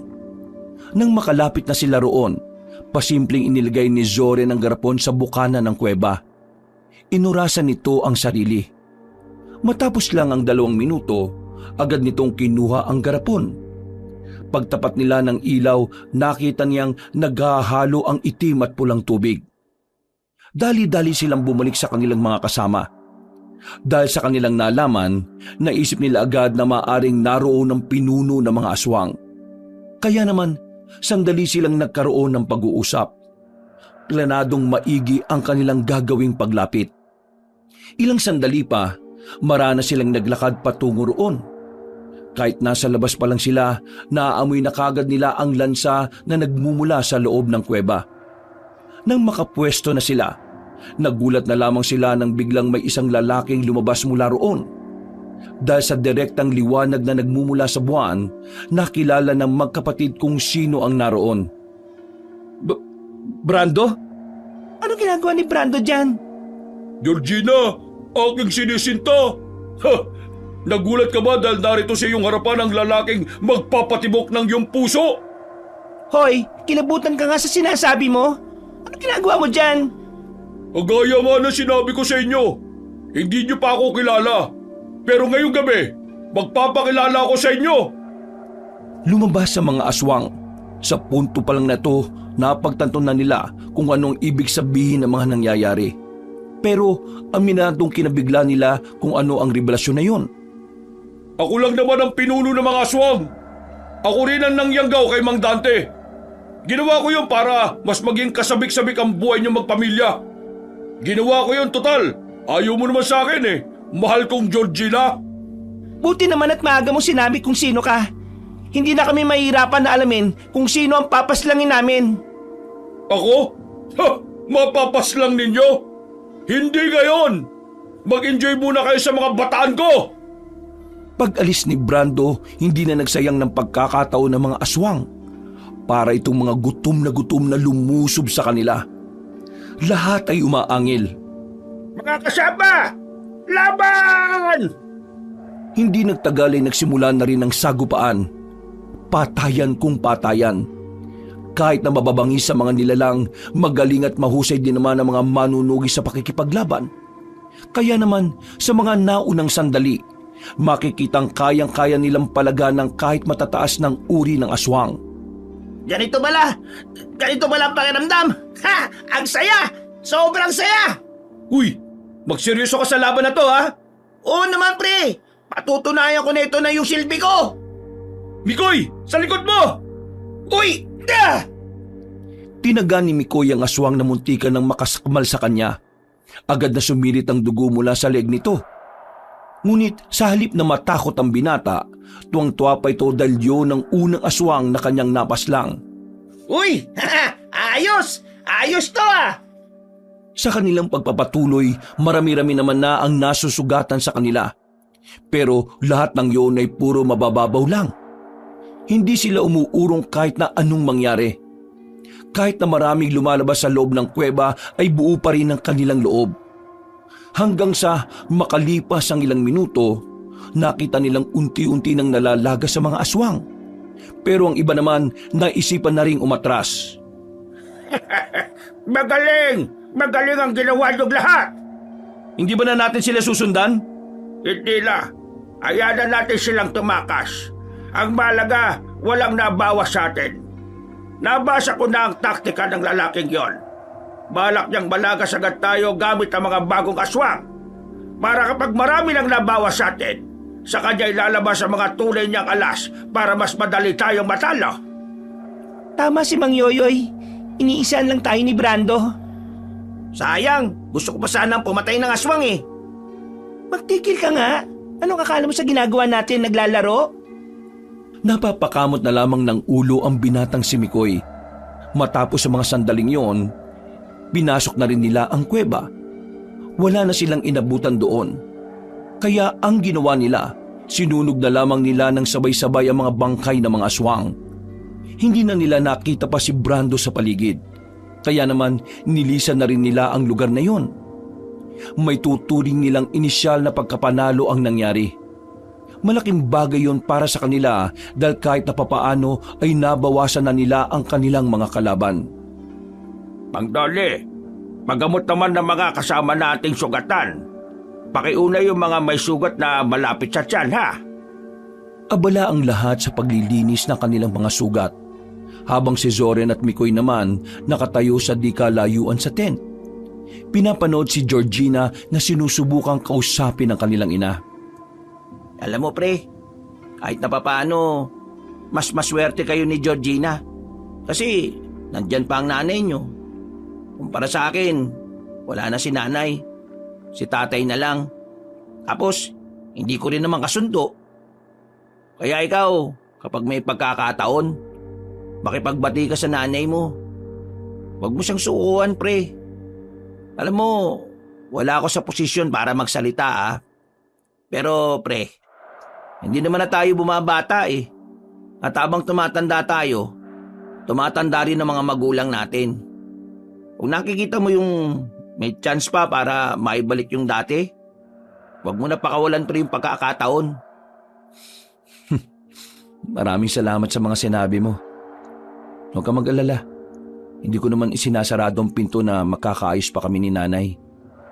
Sa ngayon, ang gusto ko na lang muna makabalik siya sa katinoan. Tsaka ko nagrabe yung damage sa utak niya ng mga nangyari. Huwag ka mag-alala pre. Ipagdarasal ko na sana bumuti na rin ang lagay ni Aling Nadia. Dakong 3:00 ng madaling araw, nananatili pa rin gising si Zoren. Hindi siya dinadalaw ng kahit na kaunting antok. Pagtingin niya sa gilid niya, nakita niyang masarap na ang tulog ni Mikoy. Bumangon na muna siya.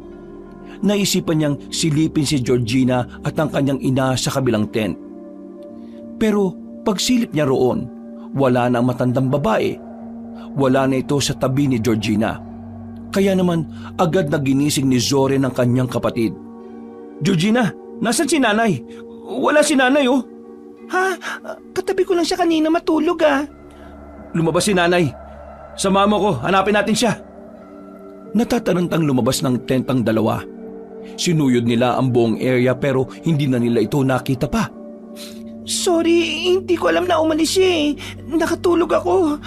Kasalanan ko. Makinig ka, walang sumisisi sa iyo.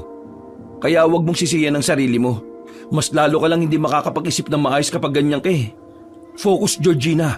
Focus. Oo, tama ka. Focus. Focus lang. Dito sa gawing ito. Baka dito dumaan si nanay. Tara. Sa kakahanap nila sa matandang babae, hindi na nila namalaya na napapalayo na pala sila sa kuta ng mga manunugis. Hanggang sa mapagtanto na lamang nilang nasa kalagitnaan na pala sila ng kagubatan. Nanay! Nay, nandiyan ka ba? Kami ito ni Kuya! Nay! Nay! Bumalik ka na! Kailangan ka namin! Napatingin sila sa gilid nung may marinig silang mga kaluskos. Ilang sandali lang, isang pamilyar na tinig ang kanilang nabosesan. Nakakatuwa naman kayo! Brando? Nakita nila si Brando na nakaupo sa sanga ng puno. Sa mga sandaling ito, wala silang dalang sandata. Kaya naman batid nilang dalawa na mahihirapan silang kalabanin ang pinuno ng mga aswang. Kung hindi nyo na itatanong, hawak ko ang nanay ninyo. Anong ginawa mo sa kanya? Ginawa agad? Hindi ba pwedeng bihag ko muna ang inyong ina? Ano binabalak mo sa kanya? Simple lang.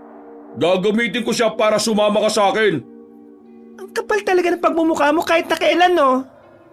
Georgina, wala ka ng karapatan para mag-inarte ngayon. Wala ka sa posisyon dahil hawak ko ang buhay ng pinakamamahal niyong ina. Kaya naman, para walang masaktan sa usapang ito, sasama ka na mapayapa. Manahimik ka! Di ako papayag na kunin mo ang kapatid ko! Bigla na lamang nawala sa kanilang paningin si Brando. Laking gulat ni Zoren nang bigla na lamang itong napunta sa kanyang tagiliran. Sinuntok siya nito ng malakas. Dahilan para makaramdam siya ng pagkahilo. Alam mo ba kung bakit hindi nyo naramdaman na aswang ako kahit na ilang beses na akong nagpunta sa inyo? Yun ay dahil ako ang pinakamalakas na aswang. Sa sobrang lakas ko, nagmumukha akong normal na tao. Wala akong pakialam kung malakas ka o hindi. Basta, hindi ko pa rin nahayaang... Hindi na nakapagsalita pa ang binata nang maramdaman niyang tila may matigas na bagay na tumama sa kanyang batok. Dahilan para tuluyan na siyang mawalan ng malay. Hindi na alam ni Zoren kung ano ang mga sumunod na nangyari. Basta na magkaroon siya ng malay, nakagapos na siya sa isang upuan. Nasa loob siya ng isang silid na walang kagamit-gamit. Sa gilid naman ng pinto, naroon ang dalawang bantay. Nasaan ako? Hoy! Di niyo ba ako naririnig? Tinatanong ko kayo! Nasaan ako? Hindi siya kinakausap ng dalawang bantay. Tinatawanan lang siya ng mga yon. Sa kakasigaw niya, napukaw niya ang atensyon ni Brando. Pumasok ito sa silid at hinilang silya at saka umupo sa harapan niya. Walang iya ka! Anong ginawa mo sa kapatid ko? At sa nanay ko? Sa kapatid mo? Wala naman akong ginawa eh. Pero sa nanay mo, hindi ko lang alam kung anong gagawin sa kanya ng mga bata ko. Huwag niyo silang sasaktan! Dahil papatayin ko talaga kayo kapag ginawa niyo yun! Paano mo naman magagawa yun? Eh wala ka naman magagawa kasi nakatali ka. Tanggapin mo na lang na magiging bayaw mo na ako. Dahil sa susunod na mga araw, magiging asawa ko na siya at magkakaroon kami ng maraming anak. Kalahating tao, kalahating aswang. Dapat nga, magpasalamat ka sa akin eh. Kasi, kaya hindi kita tinutuluyan dahil magiging bayaw pa kita. Kailangan ni Georgina ng isang saksi sa kasal namin. Eh, hindi naman pwede ang nanay mo kasi baliw yun. Siguraduhin mo lang na hindi ako makakatakas dito. Kasi kapag ako nakawala rito, ako mismo ang pupugot sa ulo mo. Oh, nakakatakot naman yan. Nagtitindigan ng mga balahibo ko. Pero wala ka pa ring magagawa. Tumawa ng malakas ang aswang na si Brando. Naglakad na rin ito palabas at ngumiti pa sa kanya ng nakakaloko. Naiwang nagngangalit ang binatang si Zoren. Pero kahit na anong gawin niyang pagpupumiglas ay wala naman siyang magawa. Makalipas ang ilang oras, agad na binilikan ng mga aswang si Zoren. Maras itong kinuha at saka kinaladkad palabas. Dinala ito sa isang parang malawak na sala. Doon ay nakita niya ang kanyang kapatid na si Georgina. Nakasuot na ito ng gown na kulay itim. Georgina, anong ibig sabihin nito? Huwag mong sabihin na pumayag ka ng makasal dyan sa mukhang kutong lupa na yan. Sasaktan nila si nanay kapag hindi ako pumayag, kuya. Ito lang ang tanging paraan para protektahan si nanay. Pambihira naman buhay talaga to. Oh. Hindi mo naman kailangan magalit, bayaw. Ikakasal lang naman kami at bubuo na masayang pamilya. Huwag mo akong matawag-tawag na bayaw! Ang pangit-pangit na mukha mo! Huh, mukhang galit ka pa rin sa akin, bayaw ah. Pero wala naman ako magagawa eh. Tara, simulan na natin ang seremonya! Itigil niyo ang kasal na yan! Hindi ako papayag! Masyado ka namang excited, bayaw.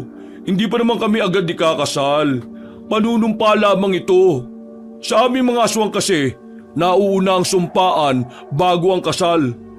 Marami pa sana ako ituturo sa iyo, ang kaso hindi ka naman kumakalma eh. Sino kakalma kung yung kapatid mo kasama ng mukhang sigbin? Nanggigigil ako sa iyo. Kapag ako talaga nakatakas dito, mayayari ka sa akin. Tumawa na lamang na malakas ang lalaking si Brando. Maya-maya pa, nagsimula na rin magsalita ang tila tumatayong pari para sa seremonyang yon. Nung mga sandaling yon, buong akala ni Zoren ay tuluyan ng mangyayari ang lahat ng pinaplano ni Brando. Pero nabulabog ang lahat nang makarinig sila ng mga kakaibang ingay sa labas. Anong nangyayari sa labas? Nandito na sila. Nandito na sila para pigilan ng kahibangan mo. Hindi! Di po pwede yan! Ikalat yung lahat ng aswang! Papatay natin ang mga hinayupang na manunugis na yan! Umalis ang lalaking si Brando, habang sila naman ay pinalibutan ng mga aswang. Hindi nila magawang makatakas sa dami na nagbabantay sa kanila. Bitiwan niyo nga ako! Ang babaw ng hininga ninyo! Hindi nagtagal, may mga manunugis na ring nakapasok sa malawak na sala na yon. Sa isang iglap, nagkaroon agad ng labanan. Madaling napas lang ng mga manunugis sa mga aswang na yon. Uy! Pare koy! Nandito na kami! Ligtas ka na! Buwang! Anong ligtas? Narito pa tayo sa lugar ng mga aswang, no? Kuya, si nanay! Kailangan natin makuha si nanay! Baka kung anong gawin nila kay nanay! Oo, hanapin natin siya. Dinala ko talaga yung sandata ninyo! Eto! Maraming salamat, pre. Pakisabi kay Mang Yoyoy, pupunta na muna namin si nanay. Walang problema, pre! Kahit na nakagaon pa ang dalagang si Georgina, wala na silang sinayang na pagkakataon. Agad nilang hinanap ang kinaroroonan ng kanilang ina. Paglabas pa lang nila, meron agad sumalubong sa kanila. Mga lalaking aso na kulay itim o kung tawagin nila ay mga aswang na asbo. Mababangi sa mga nilalang na yun. Mabibilis din. Pero dahil sanay na rin ang dalawa, dahil ilang beses na silang may nakaharap na asbo noon, hindi naman naging mahirap para sa kanila ang pakikipaglaban dito. Wala pang 2 minuto, agad na nilang napas lang ang mga yon. Dito ang daan patungo kay nanay. Lumiko sila sa isang maliit na iskinita, pero bigla na lamang silang napatigil nang may sumakmal sa paa ni Zoren. Agad niya naman itong tinaga. Kuya, ayos ka lang? May sugat ka na. Ayos lang ako. Malayo naman to sa bituka eh. Mag-ingat ka kasi. Muli nilang ipinagpatuloy ang kanilang paglalakad hanggang sa marating na nila ang isa pang abandonadong bahay na ayon sa dalagang si Georgina, doon dinala ang kanilang ina. Tumayo sila sa harapan ng abandonadong bahay. Sandali silang nakiramdam. Maya-maya lang nakita nilang dumungaw na sa balkonahe ang lalaking si Brando. Hindi ko inakala na papanig sa inyong swerte ngayong gabi ah. Nakakatuwa dahil akala ko makukuha ko ang gusto ko ng walang kahirap-hirap. Pero Mukhang sinasabi ng kapalaran na kailangan kong pagsikapan na maangking ka. Mahal kong Georgina. Pero huwag ka mag-alala. Gustong-gusto ko talaga na naghihirap ako para sa isang tao eh. Maghirap ka hanggang sa mamatay ka. Yun ang maganda. Masyado ka naman masakit magsalita. Magdaan-daan ka lang naman. Nasaan ang nanay namin? Ngayon, nakatakas na ako. Pupugutan na kita ng ulo. Huh, nakakatakot naman ang mga naririnig ko. Pero huwag kayong mag-alala. Nasa ligtas na kalagayan ng nanay ninyo. Pero kung gagawa kayo ng bagay na hindi ko magugustuhan, maaaring malagay sa alanganin ang buhay niya. Lumaba ka ng batas. Huwag kang gumamit ng ibang tao. Mga duwag lang ang gumagawa niyan. Tinatawag mo pa ang sarili mo bilang pinuno kung ganyan ang utak mo. Gawain lang ng mahihina yan eh. Umawa ng malakas ang lalaking aswang. Tila wala man lang epekto rito mga pang-iinsulto na sinasabi ng magkapatid. Mga ilang sandali lang, may dalawang aswang na lumabas din sa balkonahe na dala ang kanilang ina. Tulala lamang ang matanda, kalmado, wala itong kalam-alam kung ano man ang nangyayari. Itong nanay ninyo, buong buo. Kung sasama ka sa akin ng mapayapa, Georgina, hindi naman masasaktan ng nanay mo eh. Kagaya pa rin ng una nating napag-usapan. Hindi mo na ako malilin lang. Alam kong sasaktan mo pa rin ng mga taong mahal ko kahit na sumama ako sa iyo. Grabe ka naman sa akin. Ganyan ba kababang pagmamahal na nararamdaman mo mula sa akin? Pagmamahal mo mukha mo! Wala na silang sinayang na pagkakataon. Kinuha nila ang tig-isang bato sa gilid. Mga ilang sandali lang, tinamaan na nila ang dalawang may hawak sa kanilang ina. Nabigla si Brando sa kanilang ginawa.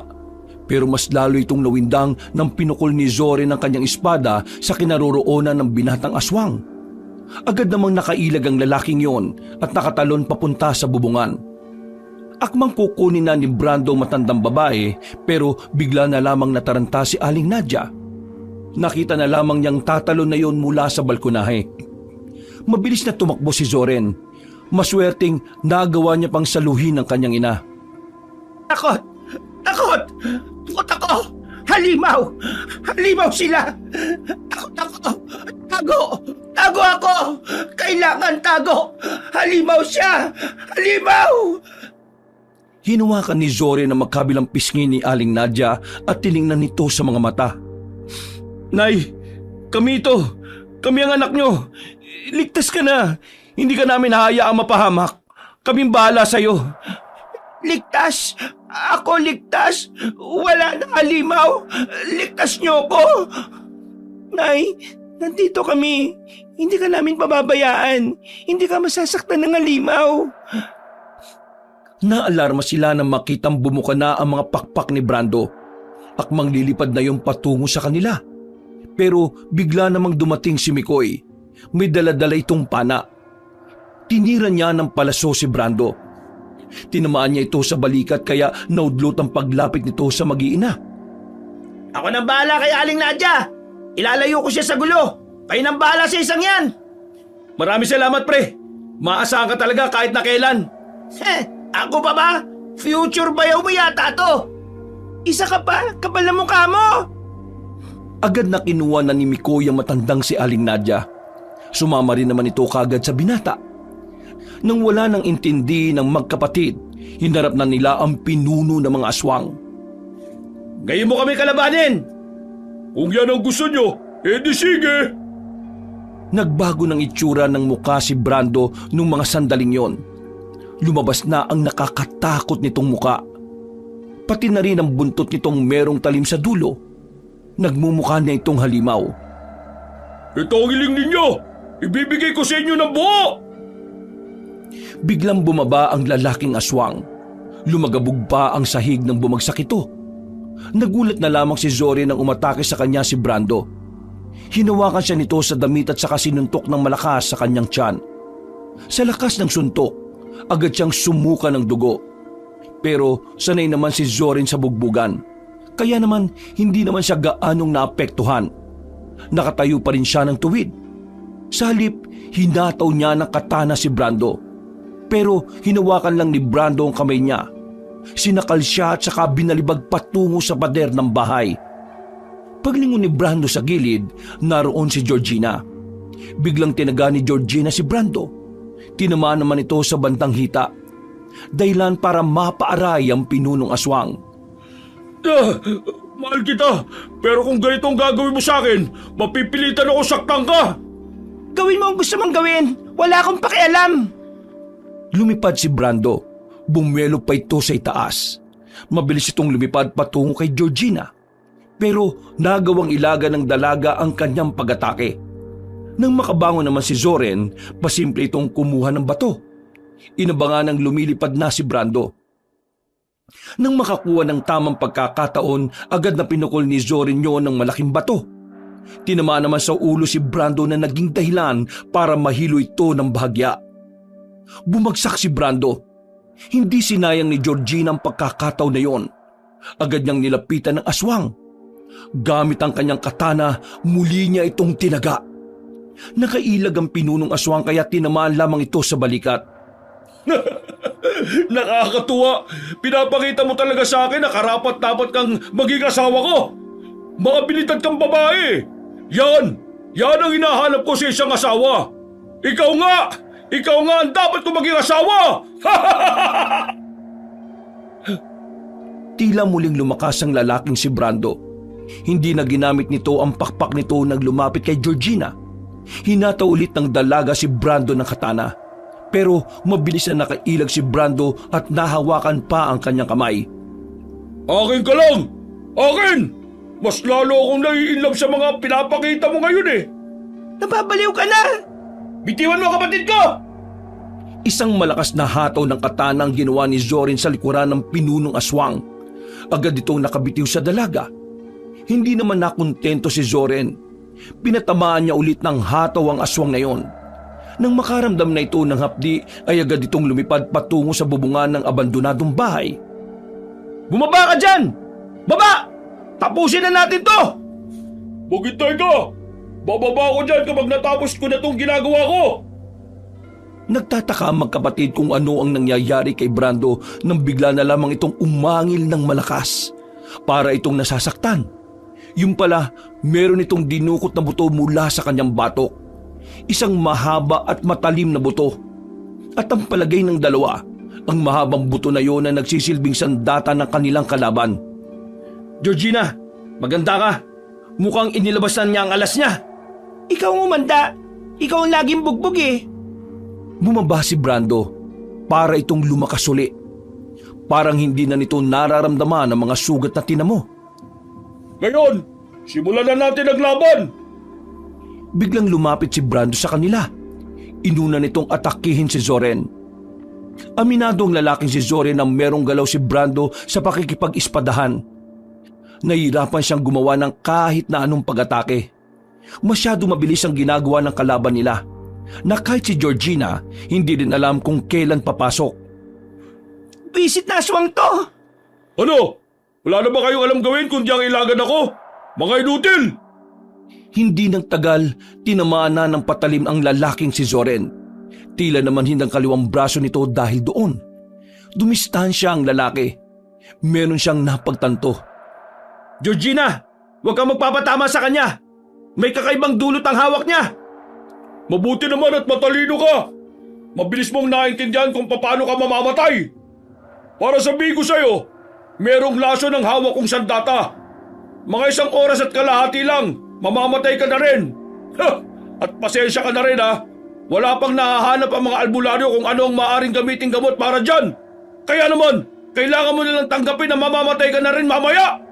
Hindi mo na masisilayan ang paggaling ng nanay mo mula sa pagkabaliw. Iritang-irita na si Zoren sa tawa ni Brando, pero mas nababahala siya sa kanyang naririnig. Nagsisimula na kasing mamanhid ang kanyang kaliwang braso. Pakiramdam niya, para tinayo ng pagkalat ng lason. Pero kahit na ganon, hindi nagpatinag ang lalaki. Wala siyang pakialam kung mamamatay din siya kalaunan. Ang tanging tumatakbo sa kanyang utak ay kung papaano wawakasan ang kasamaan ni Brando. Wala akong pakialam kung may lason pa yung pinagsugat mo sa akin. Kasi kung mamamatay lang din naman ako, isasama na kita! Bigla na lamang nagkaroon ng lakas ang lalaking si Zoren. Nagmamadali itong tumakbo palapit kay Brando. Winasiwas niya ng ilang ulit ang kanyang katana hanggang sa matamaan na naman niya yon sa braso. Georgina! Ngayon na! Ikinugulat ni Brando ang sigaw na yon ng binata. Nang lumingon si Brando sa kanyang likuran, nakita niya ang dalaga na naroon. Agad na itinarak ni Georgina ang katana. Bagyang nakailag pa si Brando kaya bumaon ng katana sa tagiliran lang nito sa halip na sa dibdib. Pero kahit na ganun pa man, nagawa pa rin makadistansya ang aswang. Hingal na hingal yon. Malaki na ang ibinawa sa mabilis nitong kilos. Halata rin sa mukha nito ang pagkabahala. Kaya naman, noong mga sandaling yon, pansamantala na muna itong kumalma. Tila wala itong balak na umatake sa kanila. Mahusay! Mahusay ang ginawa nyo! Hindi ko inakala na magagawa nyo akong lamangan. Pero sa tingin ko, ito lang naman ang kaya nyo gawin eh. Dahil tatapusin ko na ang kaligayahan ninyo! Nanlaki ang mga mata ng magkapatid nang makita nilang tila magpapalit pa na naman ng bagong anyo si Brando. Hindi na nila yon inaasahan. Ang buong akala kasi nila ay yun na ang huling anyo ng pinuno ng mga aswang. Kuya! Hindi ka na! Habang nangingisay-ngisay si Brando, sinubukan nilang umatake. Pero laking gulat nila nang mahawakan sila nito sa liig. Habang nagpapalit ng anyo ang pinunong aswang ay wala silang magawa. Hindi niyo ako matatalo! Kailangan niyo mamatay! Malapit na silang malagutan ng hininga nang biglang dumating si Mang Yoyoy. Meron itong daladalang pana at ang palaso na bala nito ay merong apoy sa dulo. Pinukul ni Mang Yoyoy ang palaso patungo sa lalaking si Brando. Walang ano-ano ay tumama ito sa dibdib ni Brando kaya natigil ang pagpapalit anyo nito. Nang mabitiwan nito si Zoren at si Georgina, hindi na sila nag-aksaya pa ng pagkakataon. Noong mga sandaling yon, itinarak nila ng sabay ang hawak-hawak nilang katana. Sa magkabilang dibdib nila yon sinaksak. Agad namang napatras si Brando. Pero binunot nila ang katana na naging dahilan para sumuka ito ng maraming dugo. Asensya na kayo at nahuli ako. Tinapos lang naman namin ang mga natitirang bata-bata niya eh. Hindi ako papayag! Georgina! Ako lang ang nararapat para sa'yo! Mahal kita!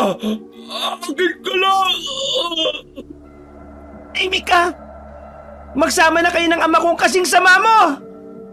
Masyado mong minalit ang kakayahan ng mga tao. Nakakalimutan mo na yatang mas mataas ang level ng kaisipan namin kaysa sa inyong mga aswang. Tumawa na lamang ng lalaking si Brando. Maya-maya pa, bumagsak na lang ito at tuluyan na ngang nalagutan ng hininga. Pero magsasalita pa sana si Zoren nang bigla niyang naramdaman na kalahati na ng katawan niya ang namamanhid. Bumagsak din si Zoren. Naalarma naman sa kanya ang mga kasama niya. Tingin ko, kumakalat na ang lason. Huwag ka magkalala, Zoren. Matagal ko nang pinag-aralan ng lason na ginagawa ng mga aswang. Bikoy, buhatin mo na itong kaibigan mo at nang madala ko na ito sa kampo. Akong bahala sa iyo, Zoren. Nakahinga ng maluwag si Zoren ng mga sandaling yon. Buong akala niya kasi ay tuluyan na siyang mamamatay. Pero buti na lang, nagawang kontrahin ni Mang Yoyoy ang lason sa katawan niya. Bumuti rin naman ang kanyang lagay at nawala na rin ang pamamanhid. Makalipas ang 5 araw, tuluyan nang nawala ang mga aswang. Nabura na nila ang presensya ng mga nilalang. Marami mang nangyari, marami mang nadamay sa kaguluhang yon, kahit na papaano ay naging masaya sila sa kapayapaan na kanilang nakamit. Ang ina naman ng magkapatid, hindi pa rin yun nakakabalik sa katinuan. Pero ganun pa man, nagdesisyon ng dalawa na pansamantala na muna silang mawawala sa samahan. Aalagaan nila ang kanilang ina. Ito na lang din kasi ang natitirang pamilya nila. Isang maliwalas na hapon, Nay, kami na ang kasama mo ha. Hindi ka namin iiwan. Magsisimula ulit tayo ng panibagong buhay. Simula? Bago na buhay? Kasama ko kayo? Di nyo ko iwan ha. Huwag nyo ko iwan. Takot ako halimaw. Takot ako. Nay, wala na akong alimaw. Wala na silang lahat kasi tinalo na namin para sa'yo. Nay, alam kong hindi naging maganda ang mga nangyari pero hayaan mong samahan ka namin na bumuo ng mga panibagong masasayang alaala. Nay, magpagaling ka ha, para mas maramdaman mo kung gaano ka namin kamahal ni Georgina. Mahal. Mahal ko. Mahal ko rin kayo. Niyakap na lamang ng magkapatid ng kanilang ina habang nasa bakuran sila. Sabay nilang pinagmasdan ng mga ibon na nakadapo sa kanilang bakuran. At sa hapong yon, wala na silang mahihiling pa kundi ang makasama ang kanilang ina sa bawat araw na payapa. Wakas. Alright, mga kabangers, mga kayanggaws, kabanong puli. So, ngayon po ay shoutout time. So, mga kabangers, siguro po meron lang po akong suggest, no, para mas maganda. I-comment po rin ninyo kung ano po yung pangalan na isa-shoutout po natin. Kasi ngayon nagbabase po ako dun sa pangalan po ninyo, ang inyong YT channel. Okay? Kaya medyo minsan magkakadikit eh. Okay, so simulan na po natin. Becca Lopez, kay Judy, and of course, shoutout din po kay Jaden Cañete, kay Maria Lourdes Briones, kay Diana Lamprea, kay Sharila Lavalle, okay, kay Abdul Lazinaga, Jessica Marie Ramos. Ayan, nagkakadikit-dikit kasi. Kay Micheline T. Ayan, kay Micheline T. Kay Marilyn Andrada. Kay Milena Santos. Kay Narcisa Sumili. And kay Roslyn Labajo. O meron pa dito yung parang Japanese o Chinese font. Nako, hindi ko mabasa yan. I-message nyo na lang sa susunod kung ano po yung pangalan po na ipapa-shoutout natin. Kay Roslyn Labajo, kay John Lester Alameda, okay, kay Jodel Cruz, kay Renil Vargas, kay My Dreams, ayan, kay Roda Garbida, ayan, bilang LGBTQIA. Okay, ayan po na upang mabigyan naman ng bawat isang pangangailangan, di ba? Ayan, nasabi niya, hindi lang pagtatrabaho ang ginagawa namin, kundi tumulong sa iba. Wow. Kay Ann Purple, kay Pambansang Kulas, kay Jenna Boya, kay Rip Lonely, ayan, from Cagayan de Oro. Ayan po, ito po, yan, katulad nito, pa-shoutout po, Rex Angelo from Cagayan de Oro. Yan, mas maganda yung ganun no? Para mas nababasa natin ng maayos ang pangalan niya. Kay Ryzen Umayoid, minsan baliktad pa yung pangalan. Kay Cynthia Villarmino, ayan, kay Nailin Alaba, kay Triska Platinum. Nako, yan di ba yung mga pangalan na ganun. Kay Hana Isabel Limon. Nako. Kay Mama Mo Pink, yan. Tapos kay Florence De Leon, kay JC Fernandez, kay Cynthia Villarmino, kay Jessica Official, and ito, kay Leia, pa-shoutout tayo, Leia Bautista from Caloocan, hello! And kay Renante Inde, ayan, nako. Okay, and siya kay Rizabela Rosales, ayan, and kay Moday, kay Erlinda Tolenada, yan. Then kay Rita Hassel Mercado, anda ko po. And siyempre kay Roda Garbida, ayan ako, sana tama po yung nababanggit ko mga pangalan nyo. And siyempre pa-shoutout rin daw sa Angeles, Pampanga, malapit na po birthday ko. Aba, kay Vicky Toleroso, happy birthday in advance. And kay Ana Asa, ayan po. And siyempre kay Avelino Saludar at kay Rolando Ramos. Okay? Ana Jane Contado. Hello po sa lahat na mga nakikinig. At syempre kay Levitario Jonah. Ayan. Coming from Saudi Arabia po. So, once again, ito ba, hapabol natin.